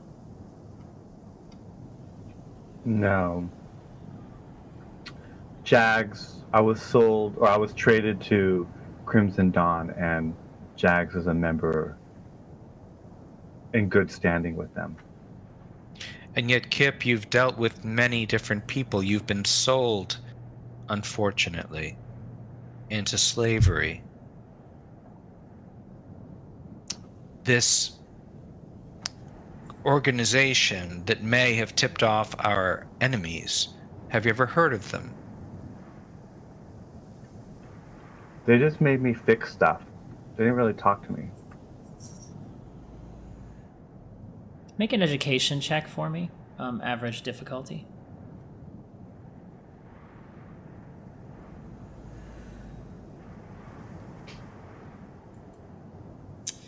So, you read from Kip's responses that it just seems a little off. Not what he's saying, but just you might describe it as being slightly socially awkward. Is Kip on the spectrum? Okay, so your education and psychology, that would be exactly kind of what you think, that he just is nothing flagrant or blatant, but he just strikes you as being just a little socially off. The tone of his responses. His energy is more in tune with things than people. That would be your intuition, yes. Excellent to know. And then you did roll a threat. So Kip, as you are talking to him, you kind of pick up that he's like analyzing you in a way that makes you a little uncomfortable. It's like those doctors my patrons made me see when I was young. Is that what you say? I say that out under my breath, yes. So Jim my- hears Like me say lift that. your- Under It's your like breath with the intercom turned on, or under your breath after you turn it off? Oh, he is not paying attention to the intercom. He's saying it. Yeah, so But that Tyrus, is- you kind of hear it. Well, but that is where Tyrus immediately understands a familiar person. Someone who was not accepted, someone who was forced into roles, forced into an attitude that he did not inhabit, someone that's been manipulated and twisted beyond hope. Do you pick up on any of that, Kip? Would your character No, be Kip wouldn't astute pick up. in that regard? No, Kip would not pick up on his motivations. Kip would pick up on the fact that this line of questioning reminds him of the doctors, his patrons, when he was first plucked out of the slums. The doctors they made him go talk to before they enrolled him in the academy. He didn't like having to talk to them, but he liked the toys they gave him to fix. And Tyrus would recognize this as a talented opportunity, that the kinship of understanding someone that was sold and manipulated would not prevent him from wanting to maximally take advantage of Kip's unique talents. But since none of this is getting said out loud, I'm going to look over at Kip and say, There's a lot of eyebrow work. There's a lot of there's forehead wrinkles. Forehead wrinkling. when my forehead wrinkles, it's literally like a sonic boom. You can hear No, I you shattered did. my own windshield. Jensen, you did hear Kip say, not so like subtly under his breath, because he doesn't Yeah, I know. care That's for what I that. was going to react to. Yeah, he said like he reminds me of the doctors back home. You used to have to go see doctors? Yeah, before they allowed me to go to the academy, my patrons made me go see a doctor to talk about things. Your parents? No, my patrons. So on my world, there are the laborers and then there's the patrons. And sometimes the patrons will take pity on the children of the laborers and send us to school. Oh, well, I guess that's kind of nice. You liked the school you went to, right? I did. I was the best. Well, then we'll see about getting you back there. What were you going to school for? To fix things, Well, to make things. I was supposed to go to academy once too, and that didn't work out for me too great. So I'll make sure you're getting where you need to go. Can you fix things too? No, I have a different kind of talent. You mean, like, I don't understand. What other talent is there that's worthwhile to pursue? Oh, I'm a great pilot. Oh, you use things that I Yeah. build. Yeah, we'd actually be a great team, and I'm sure we will be while we're together. Yes, I'd like to talk to you. What do you want? I will build it. Oh, are we gonna talk like a dream ship? I say as I start I'm just kind of like, keeping my eyes on the sand and, making sure that nothing is coming up on us. Yeah, you see him like taking I'll mental start notes. I'll start like listing off the specs of like my dream personal ship. So we'll He's starting- basically talk Grease Monkey for a bit.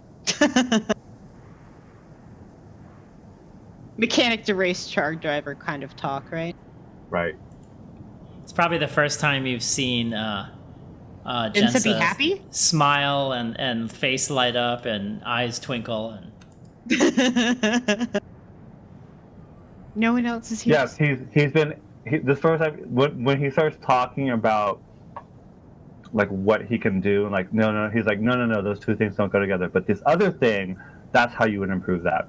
You see him actually animate, and he seems like She's The totally child engaged. is She seems to actually know. She knows enough to know what you're talking about. So. he said. He says, Jag started talking to me about like, I don't know. He started talking about these stories, about those like the failed Jedi's, the ones who try to take over the Empire. Do you remember them? Well, I don't know. They're just stories. But he started talking about them when I was with him a lot. Like, a lot. It was really fucking boring. Oh, why do you talk about them? He would just say, like, they were wrong, but they knew about what they were talking about, but they were, like, stupid and they should have done other things. I don't know. It was just really boring.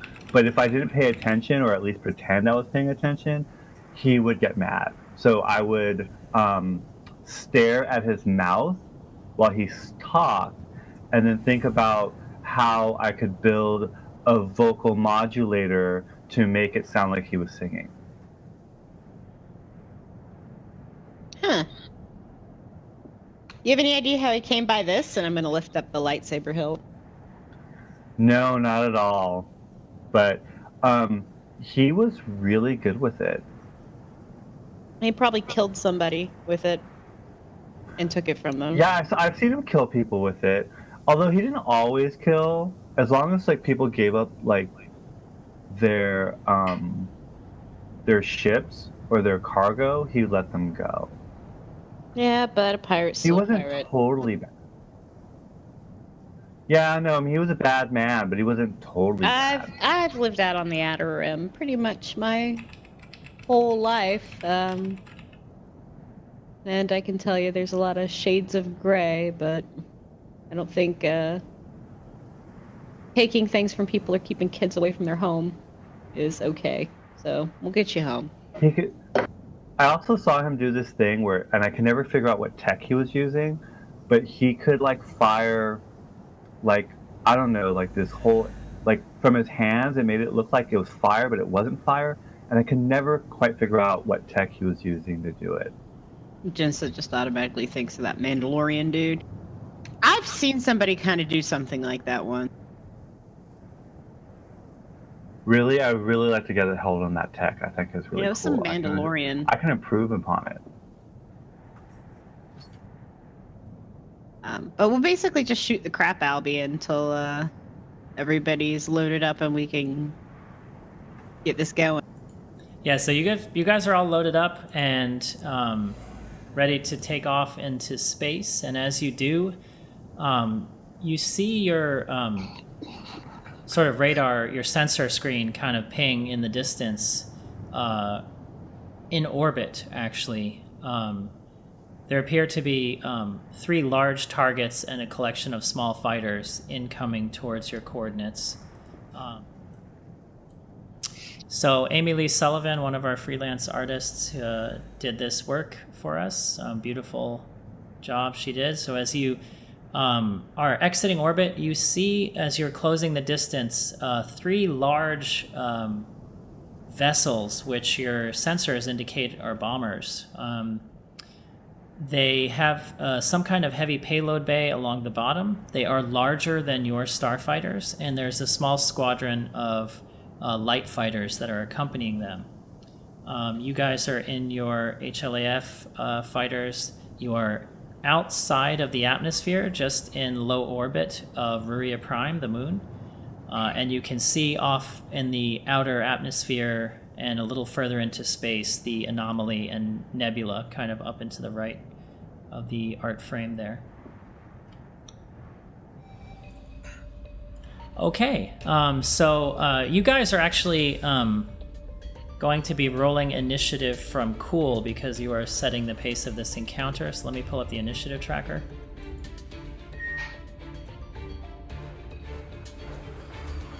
And everyone open their character sheet, go to the main tab, and on the main tab you see the initiative box, and click click it from the Cool selection there and roll it. Okay, we are ready. It's a player slot first, so who wants to go first? Jensa, take us out. Yep, I am going to take a point position because you said that would help the group. I'm going to Correct. be explaining to whoever's piloting what formation we're in and why we're in it. And I'm going to, again, try to give like some basic instructions for anybody that doesn't know what we're doing. Are we shooting? Our job is to protect the transport, and that means to engage these bombers, correct? Well, you know that they are making a beeline from their trajectory towards the position at Duskin's Cove. I mean, you could try and hail them, or you could just assume based on... Yeah. I'm totally gonna hail them. I'm going to say, incoming bombers, please deter from your current course. So, over the radio you hear, hostile fighter force, identify yourselves. Can I do You a are coercion heading check? towards a settlement. Please deter your current course. This is no concern of yours, this is Rhode Isle business. If you interfere, we'll be forced to attack. Break off and desist. If you do not break off, we will be forced to attack. Who am I speaking to? Someone who's Pirate about to make scum. your day And then a whole lot the worse. comm signal just cuts off. And Can you I do a negotiation check? Yeah, I mean, you could... Or coercion? Would it be coercion or negotiation? Well, tell me what you're trying to say, and I'll tell you. I'm going to convince these people that it is not in their best interest to attack there. They need to go to the Needles site where the crash was. That's where they need to bomb. Okay, so when you were in the hunk of the luxury line, so you're sending them to Thay's Needles. Then. I want them to go there. Phase Needles. Sorry, I don't have the whole map, but I want to misdirect them that is where the target is. All right, so that would be deception, wouldn't it? What would it? Coercion. If you're trying to lie to them, it's going to be deception. I guess an opposed check, so it's going to be 2 purple, 1 red as the difficulty.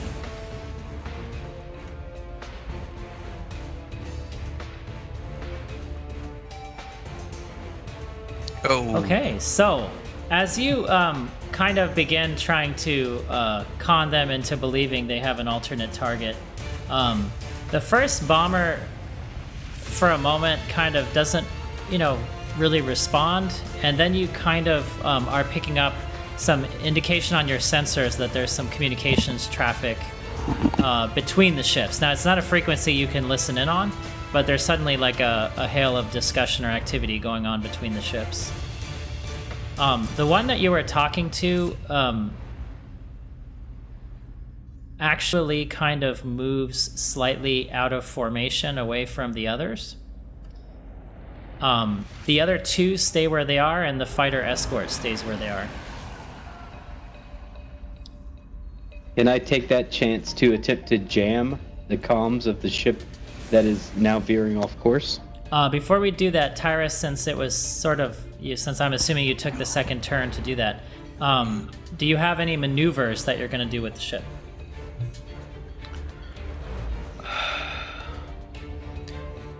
Do you want to move closer to them, move further away, cut them off? I'm gonna move towards the cow that's moving off to the side. Towards the heavy cow that's moving over to the side. Okay, Exactly. so you're going to close the distance. Got it. Okay, and that would move us on to our next party member. Who's that going to be? I was going to attempt to jam communications now, starting with the ship that's veering off course, so that maybe that discussion about what they should be doing just abruptly ends and they'll have to make up their own mind. All right, so go ahead and roll it for me, please.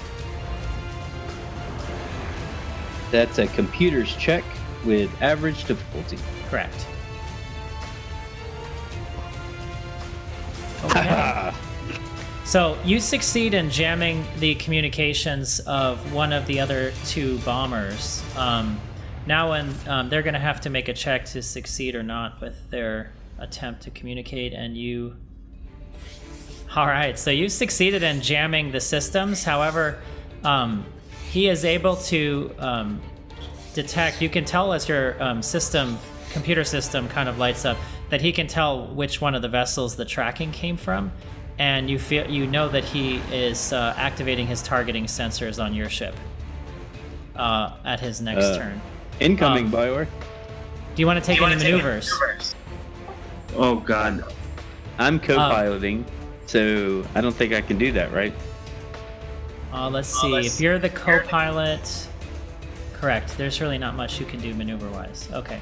So it is now going to be the fighter group's turn. So this sort of little squadron of 3 light fighters breaks off from the 2 bombers that are keeping on course, and they also kind of hone in on Victor's ship.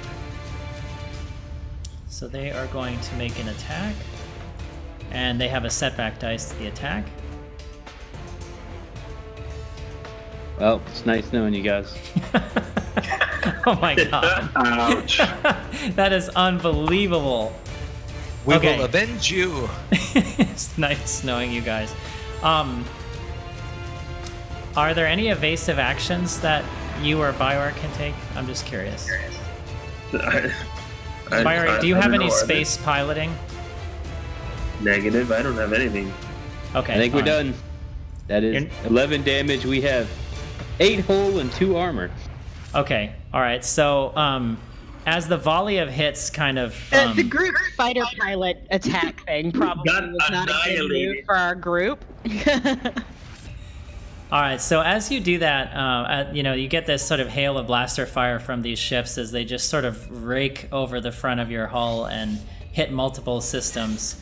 Everything just sort of dies on the consoles, and the engines go. Is there anything I can do for that? I don't think so.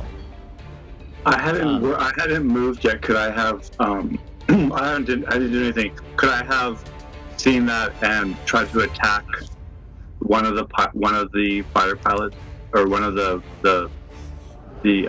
fighters before they attack? No. If it's their turn, Okay. you can't. The only thing that you can do, like if there's some things called out of turn incidentals, like it'll say in your talent if you have one of those, Oh, like yeah, parry okay. or reflect. Yep. All right, so Victor and Bioware, the ship dies, engines go down, console goes black, and you see cracks appear on the canopy. And as fire starts to kind of break out on the engines, it starts listing downward, kind of back towards the atmosphere again. Do they look bad off? Do they look They like look- they're going down? Are you talking about the fighters, the enemy fighters? No, I'm talking about Victor. Oh, they're very bad off. I mean, they look like they took a critical hit, and the vehicle is sort of listing downward into, by the pull of I'm gravity. going to explain to Victor where the emergency, eject button is. In as calm a voice as possible, but my voice is clearly quivering. I would remind you, however, that you're not in spacesuits. Are we You're in not- space? I didn't think we were in space yet. We're in space. You are in space. Yeah, we're in orbit. Yeah. Although you can eject, it would be May fatal. I advise Yeah. that Bior attempts a snap roll and uses a force chit. What? You have to have pilot to do that. Yeah, you have to have piloting skill to do Well, that. he can make the check, right? No, you have to have No, piloting check. It just so happens it's like pilot only. So I thought that meant only the person piloting the ship No. could do it. it means you actually have to be trained. No. Good luck. All right, so Aren't you actually, in that ship? as the ship begins listing downward, you see coming out of the atmosphere a rather large, probably about the same size as the bombers, which are a silhouette larger than you guys. This sort of horseshoe-shaped vessel. The cockpit is in the center of the U, and then each of the prongs of the U kind of have these like tractor beam kind of looking fields between them. And you see kind of emblazoned on the side of the ship like a decal that says the Mercy. And Victor, you quickly assume that this is Kiara. As she is exiting orbit, she is heading towards you guys specifically. That brings us next to one of the bombers. They actually use double movement to speed up away from you guys. So they actually are now long range from you. The next bomber does the same thing. Is now long range from you as well. He used a double maneuver action. That brings us to either Kip or Bior. Oh, Bior, probably not much you can do right now. No, man, I'm screwed. Okay. Kip. One of the fighter pilots is they're in short range, yeah. They are. So he looks to Jensen. He says, "Shoot one of them." And fire at will. Okay. He fires at the closest fighter pilot. Okay, so it's a group actually, so you're going to fire on the entire group of small fighters. Okay. They're kind of like a minion group. So what you're going to do is on your vehicle tab, you should see your laser cannon there. You're going to double click that to populate the dice box. If you want to spend a destiny point, you can, totally up to you. I see. I'm gonna go simple. I'm gonna spend one to upgrade one of my dice. Okay, so put 1 purple dice for the difficulty of the shot, and then hit the green plus to upgrade it, and roll it. There we go. Okay, so 8 damage, and actually you got 3 advantage, which actually, if I'm not mistaken, is a critical. Oh yeah. And on a minion group, a critical amounts to killing one of the minions automatically. Yeah, that is a critical on the laser cannon. Nice. Okay. So actually, you basically thumbs down on the buttons on your stick. You see the guns light up as they, pulse and fire rapid shots one after the other. And you pick off one, then the next, and then the third of the fighters as they completely incinerate and break up, and fragments fall down into the atmosphere. He turns to Jensen. He's like, "That's the first time I actually fired one of these. I've worked on them a lot, though." Well, seems like you've got an act for it. Keep doing it. I look genuinely impressed. So they are dead. That brings All us. guns are essentially the same. The Mercy, the sort of U-shaped freighter ship, comes up, and the points of the U kind of engulf the center of the front of the ship, and the tractor beam activates. And all of a sudden, you see like a kind of blue static as the space between the U and the tractor beam emitters are kind of covered by like a shield. And the canopy opens, and you and Bior are pulled by the tractor beams into a bay into the ship. And then the sort of force field goes down as the vacuum of space kind of is resumed, the doors close, and what's left of the ship kind of falls down into the atmosphere. So Thank you. you two were picked up by I kissed the Kiara hull. and the Mercy. Yeah, kiss the hull. In over the comm, Victor, who's that ship that just grabbed you? Oh, it's the rebels. Jensa, you're up. You're okay. We are currently not dead. Yes. For Okay, now. I'm gonna hit the gas and go after these bombers. Okay, so if you Punch what it? is your speed again?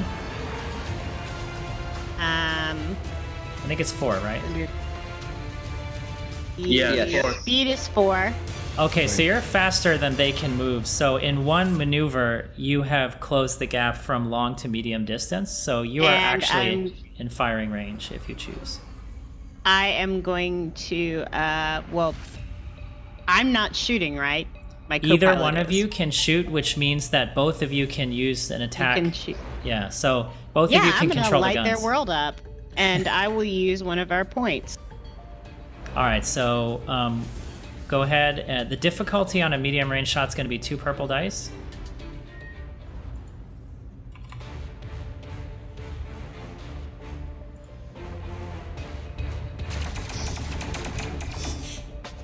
This is so confusing.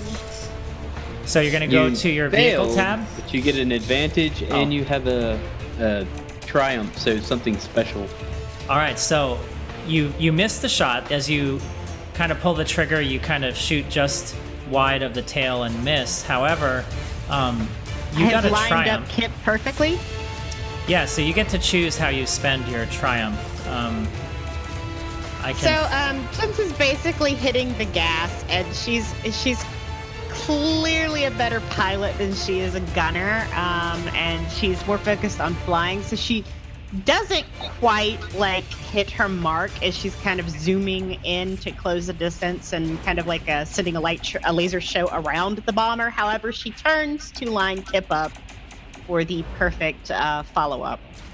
Okay, Kip. On your next shot you take, you get to add a boost dice. A boost dice, got it. Okay.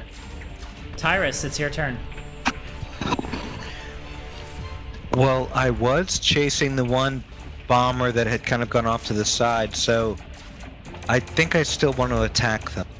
Okay, so go ahead and make an attack with your vehicle weapon.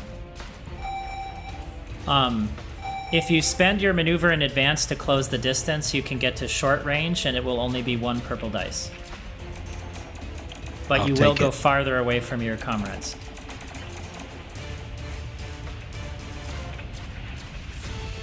Okay, so you do, let's see, 7 damage, so...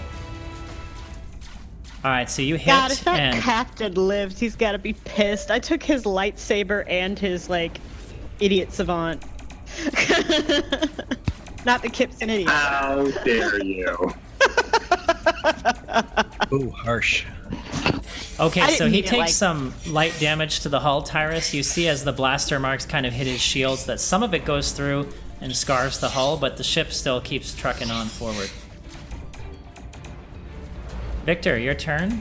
You are on board the Mercy. I asked Kiara if there is a computer system I can use. She screams back, "Absolutely, Vic. It's in the side back compartment on the first level." I'm gonna rush over to it, and I'm gonna find the bomber that Jensa is currently heading towards, and I'm going to attempt to slice enemy systems. All right, go ahead and roll that. Let's see if I can turn his defenses off. Does my code breaker reduce the difficulty by 1 on Absolutely. this check? For this computer's check, yeah. And you're targeting the one that Jensa was firing at, right? That's right. All right. He's also going to be helping out Kip.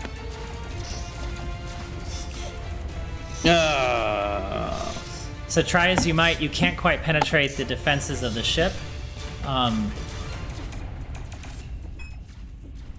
And let's see, Which shot? anything else you need to do on your turn? No, I think my maneuvers was getting over to the console. So that'll be it. Okay, so fighter group is dead. Onto the bomber. This is the one that Tyrus is following. You can see he just sort of punches the throttle and tries to double move to get away from you, Tyrus. So he moves from short range to long range. The next one is the one that Jensa is firing. One of its rear turbo lasers fires backward at your ship, Jensa. I'm going to do a snap roll Oh, nice. Okay. if I'm hit. Normally, it would be when it's your turn, you do it, and it protects you the following turn. But I'm going to let you do it now because we're learning this. Yeah. So it's going to upgrade the difficulty of his attack. But normally, what you do is you would do evasive maneuvers, and then the next time you're hit afterwards, it would protect Do you. a snap Now roll you to can do a reduce snap damage. roll. You can take an out-of-combat incidental action to reduce the damage by the sum of your ship's handling plus your rank in piloting. So what's your rank in piloting? I have 1. And your ship's handling is... Give me 1 second. Your ship's handling is 1, so you're going to reduce the damage by 2, but you're going to take 3 system strain on your ship. So as you kind of strain the systems to jerk the controls over and snap out of the way, but you reduce the damage by 2, and your armor is what, 2? So you take 4 damage to the vessel. so I don't have the vessel specs. Are things like sparking and arcing and like our systems failing, or No, is that the hit strikes part of the back of the engine, so you do see like a kind of jerking of the ship, but the engine's functional, and you do see some sparking back there, but your systems are still functioning normally. So We you are can now- fire before you have to start fixing. that's Yeah. like, I look at her, I'm like, still fire, or you want me to fix? Take That off bomber, maybe fix it. Okay. focus on the bomber, and then check it out. So Kip, if we can go to you if you'd like, and Yeah. you can make So an I attack roll roll. with a boost, right? Okay. You get to add a boost dice. Your difficulty is 2 purple dice currently. Oh wow. Okay, so you rolled a triumph. Nice. So you get to decide what to do with that. Okay, so Woo! as your blasts hit the hull, all of a sudden you see a small explosion on the what you would understand to be sort of the antenna emitters, and inside, basically, though you might not know this complete navicomputer failure inside, so he can no longer really see where he's going on his systems, and as a result of that, his speed is going to decrease. Because he's having to hold his head out the window. Yeah, pretty much. Like a So Labrador. I get to spend that triumph. I can do it. I can add a boost to some active gunnery roll or computer check or something. Yeah, so I you can do add a this- boost to one of your teammates' next skill checks if you choose. Right. I'm gonna add a boost to Vic's next slicing attempt. Okay, great. Because he crashed the system, it totally makes sense. Yeah. And Bioware, anything you And want to then do? Oh, wait, go ahead. and he has a maneuver, right? He's gonna run. I look at the captain, and I say, "Do you want me to go take care of the sparks, I just or say a nodded. gun?" Okay, and then I run back to the area that got some damage. Well, just to clarify, it's kind of like just a seat in there. So it's almost like you think like an F-18. You know, you're kind of. in Oh, this- okay, I see. It's more of a it's more like a jet fighter. Okay, got it. Yeah. Correct. However, if you have a maneuver, does that let you do damage I do control? have maneuver. I don't know. It looks like that would be a action. So next turn you can either attack or use your mechanics to try and fix system strain. Yeah. So, Jen, so what Kip is wearing is basically like a mechanic suit, but it's more like a body suit, and it has like cleverly, it has like very well strategically placed like pockets and pouches and mesh that you see like are just filled with like different components and tools and whatnot. And you see him pull out what you swear to God look like metal chopsticks. You think to yourself, what the hell is this kid going to do with them? But that's what he pulls out. And see, well, he's obviously a good crack shot, so let's just see how this plays out. Trusting the Force. So Bioware, Kiara gets over the, leans back from the pilot seat and screams back into the compartment. Bioware, get to the turret. I pretend to know where that is. Climb the ladder. Climb the ladder. It's the only ladder in that room. Climb the ladder. I love that. Bioware needs the roleplay award this game for being like so roleplaying being out of his element so well. I look for the only ladder.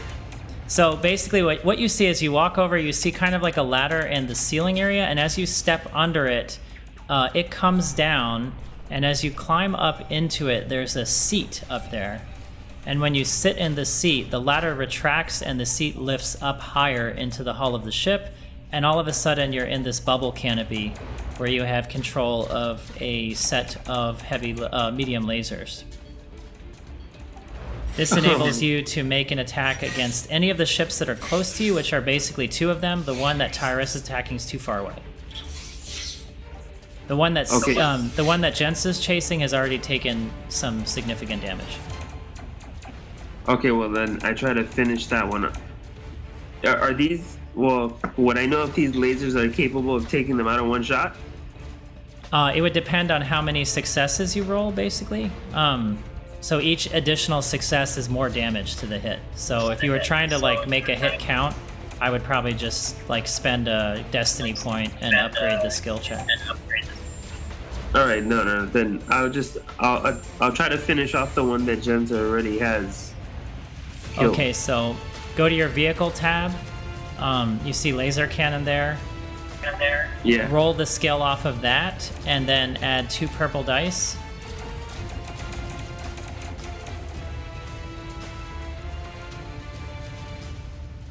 Okay, so as you light up the cannons, you start firing, you're turning the bubble canopy around, trying to like line it up, and you're just not used to firing these things.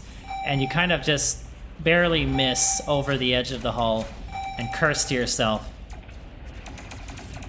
I And do. you hear Kiara say, "Geez, this is the first time you've been in one of these." Yes, I'm sorry. I'm actually Jensa. fascinated. This is incredible. Jensa, it's all you now. One of the bombers, the last one that you guys haven't hit yet, double moved to go closer to orbit, and he is beginning to enter the atmosphere. The one I have so I've got one pretty injured and it's slow. Okay, I'm going to take care of the immediate threat. So I'm going to zoom up on that thing. Okay, so you close to short range, so it's the difficulty's now 1 purple dice. And I'm going to light it up, hopefully. Go for it. And how close is it from town? Oh, it's still a ways off. It's not even in the atmosphere yet. Okay, so there's no urgency. No urgency yet.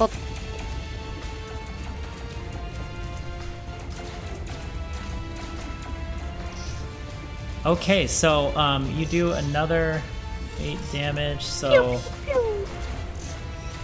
given that it is now completely disabled, basically all of the indicator lights and sort of navigational lights on the outside are shutting down, and you just see it kind of.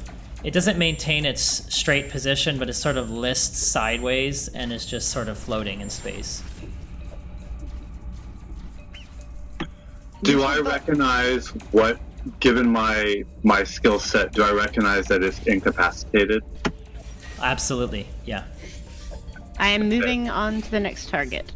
Say, Captain, that's no longer a threat. Tyrus. How far away am I from ship? It just sort of punched the thrusters away from you as fast as it can go, which isn't that fast, but it is currently long range from you. So if you use a maneuver, you'll be able to close into medium range. But which direction is it heading in? It seems to be heading towards Thay's Needles, where you indicated it should go. What can I say? He's not very bright. That guy's getting fired. Or maybe he's either one, I'm not sure. And how many of the bombers are still intact? One is disabled, one is intact, and the other one that you're that you're behind is kind of just moving off into the distance. I'm gonna double back towards the one that's still intact. Okay, so you're gonna break Meanwhile, off formation. on that farmer, hey, Captain, isn't the guy that told us to go this way the guy that was just shooting at us?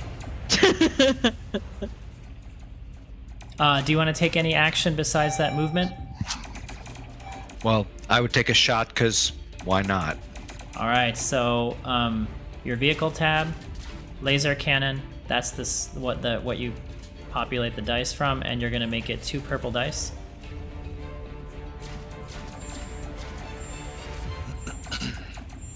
Okay, so you miss, unfortunately, but with you rolled an advantage. So as you kind of get used to the feeling of the guns firing, you feel like the next time you're going to be able to hit him. So your next attack roll, you'll get a boost dice.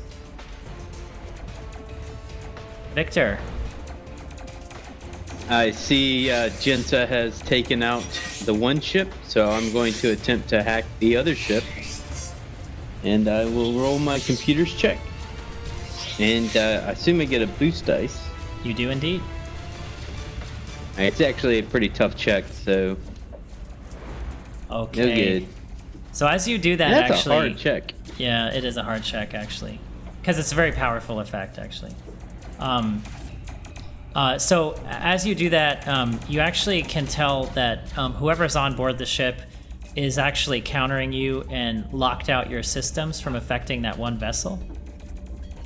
Some bitch. There is another turret available on the bottom of the Mercy, like an underside turret. I say, "Aw shit," and then I just run to the other turret. So as you run away from the terminal you're at and climb down a ladder underneath, similarly there's a seat, and as you sit in it, it automatically engages and moves down through the bottom of the hull into a bubble canopy on the bottom. And you kind of like have to move the turret as far as it will go upwards, and you can just get in a firing arc to the to that very same bomber that's trying to get away down into the atmosphere. So you can make an attack roll if you'd like. Oh, I will do that. Got a bunch of unused destiny points here. The difficulty's medium, so 2 purple dice. Oh, hey, Just- that actually is a hit. That is a hit, actually. So that is 6 damage. So you hit, actually, and the ship takes some hull damage, but still seems to be fully functional.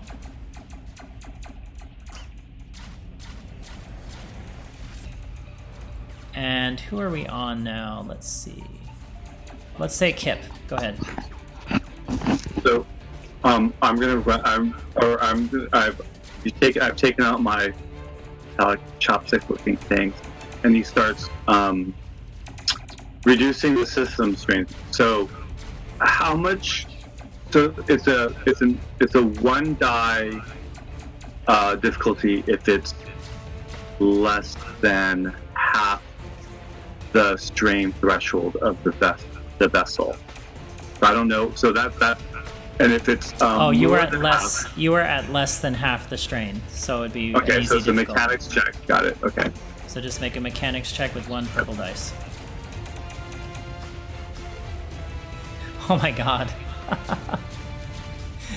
And because Yeah. of my fine tuning, I also reduce it, or I also heal another strain. Yeah, so that's I don't know 7. what those little chopstick things do, but keep doing that. Yeah, you rolled 7 successes, so basically all of the systems kind of like hum to life, and not only did you reduce the system strain, but you managed to redivert power to the weapon system, so the next attack that this ship makes, which would have to be Jensa, would get 2 boost dice. And So- You're Thank goodness. overclocking the weapons, basically. How force sensitive is Jensa? She's voice. That's like So- asking how pregnant someone is. Well, okay, so because Kip wouldn't know what he's feeling if he felt the same thing. You realize that those tools, Kip thinks they're doing something, they're not doing shit. It's coming from somewhere else, isn't it? Yes. So, Those metallic chopsticks are literally metallic chopsticks. So Jensa, you hear this like incredible hum of energy as the system's like the screen gets increased in brightness and flickers for a minute, and you see an indicator that says the weapons are overclocked.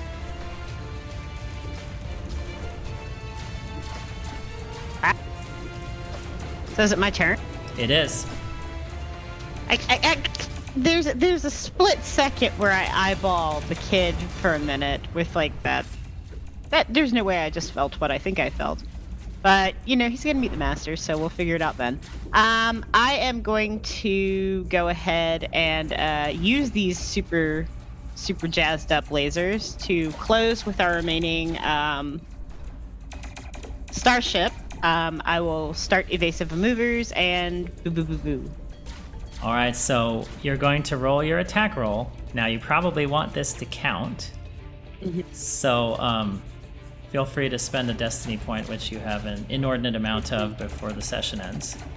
And upgrade your skill check. It's 2 purple dice difficulty and 2 blue dice for boost.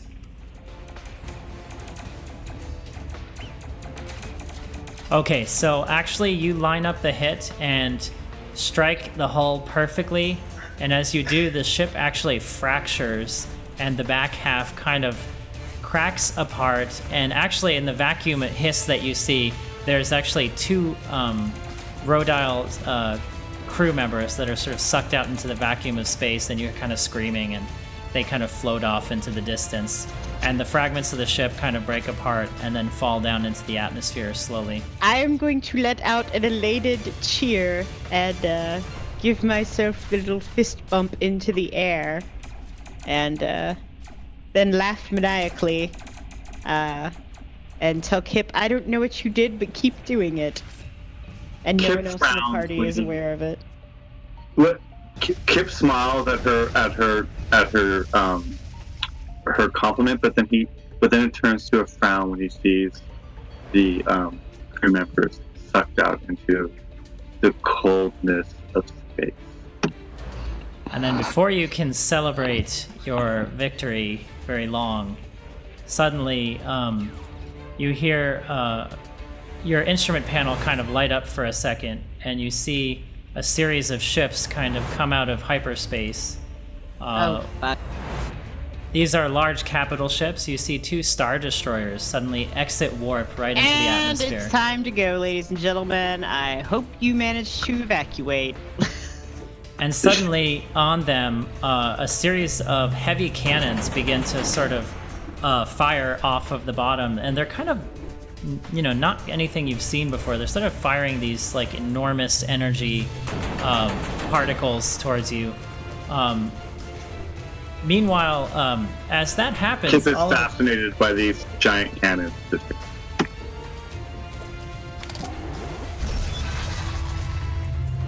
now, as you see, they're kind of acquiring you guys as targets and heading in, and you see a bunch of TIE fighters start to come out of the bays of the Star Destroyers.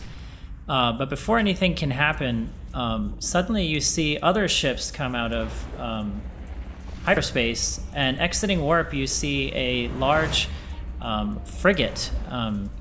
It's obviously not matching the ones you see there. It looks more ragged and a totally different design. If anyone has knowledge warfare, they can roll a easy check for this. I'm just gonna assume this has just become an Empire Rebellion spat, and we should use this chaos to. Do I put any difficulty on that roll? Easy. One purple.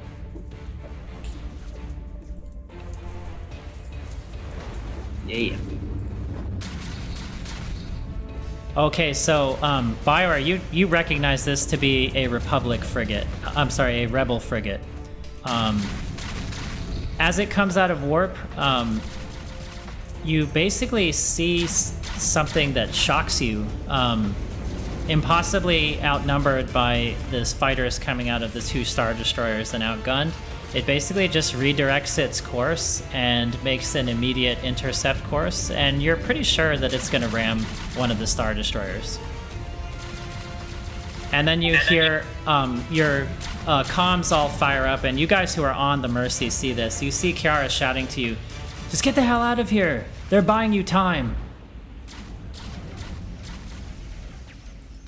And the Rebel frigate just crashes right into one of the Star Destroyers, and as it does so, begins to fracture and break up. The Star Destroyer kind of lists off course and begins to, sort of fall away from the pursuit of you, and actually obstructs the path of the 2nd Star Destroyer. That's hardcore. And that's why they're not winning.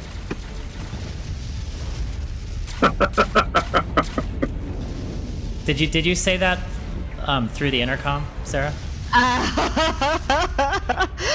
Because I don't think Kiara would have appreciated that. I don't think I'll say it over the intercoms that she has my two friends basically hostage at the moment.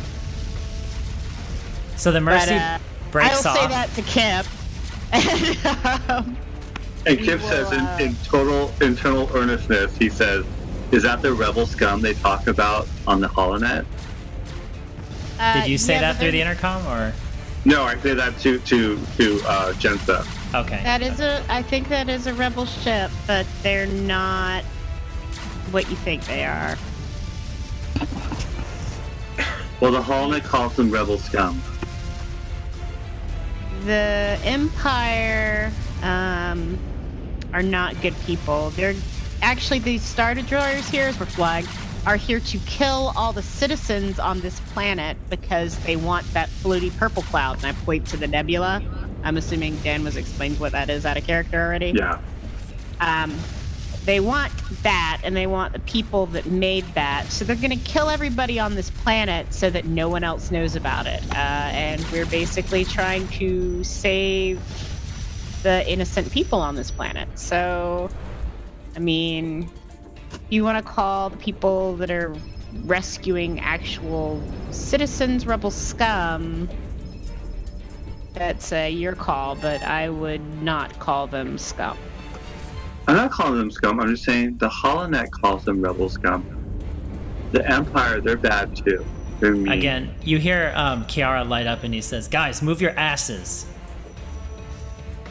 And the Mercy breaks I off would assume that I and did heads. not stop flying. So Okay, all right. So Mercy breaks off ahead of you, and Victor and Bior, you're on that ship. It is heading rapidly back down towards the atmosphere as you look back behind you and see that you have precious little time to resolve your business here on the moon before the political circumstances change considerably. And as the fragments of the rebel frigate and all those who gave their lives to buy you time crash down into the atmosphere, you have one left Imperial Star Destroyer that is closing in on the planet. And that is where we will stop for now, short of one last closing observation.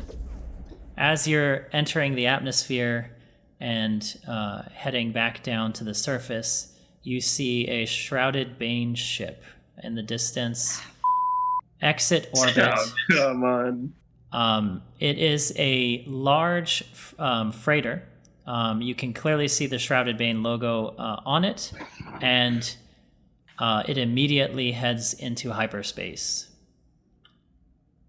where is it coming from? It left from the planet roughly in the direction of Star Shard Canyon, and it immediately left into hyperspace. Like Star Shard Cannon, where our master is. Correct. I will be heading immediately there. I will say something over the comms, but that's where I'm going. And I'm going to start trying to raise our master. And as we close for tonight, I know where Sarah's going. How about, and I know where the Mercy's going, which is Duskin's Cove. That leaves Tyrus. Where's your ship headed as this unfolds? I mean, I'm saying something to the party, but I intuit that Jensa's right that we need to pick up Dr. Bendix and our master and leave, if they're still there. assuming, but we have to investigate. Okay. All right. So we know where everybody's going. We will close the session tonight. Great game, everybody. And I am very happy to have Kip in the group. That was a lot of fun. Thank you, everyone.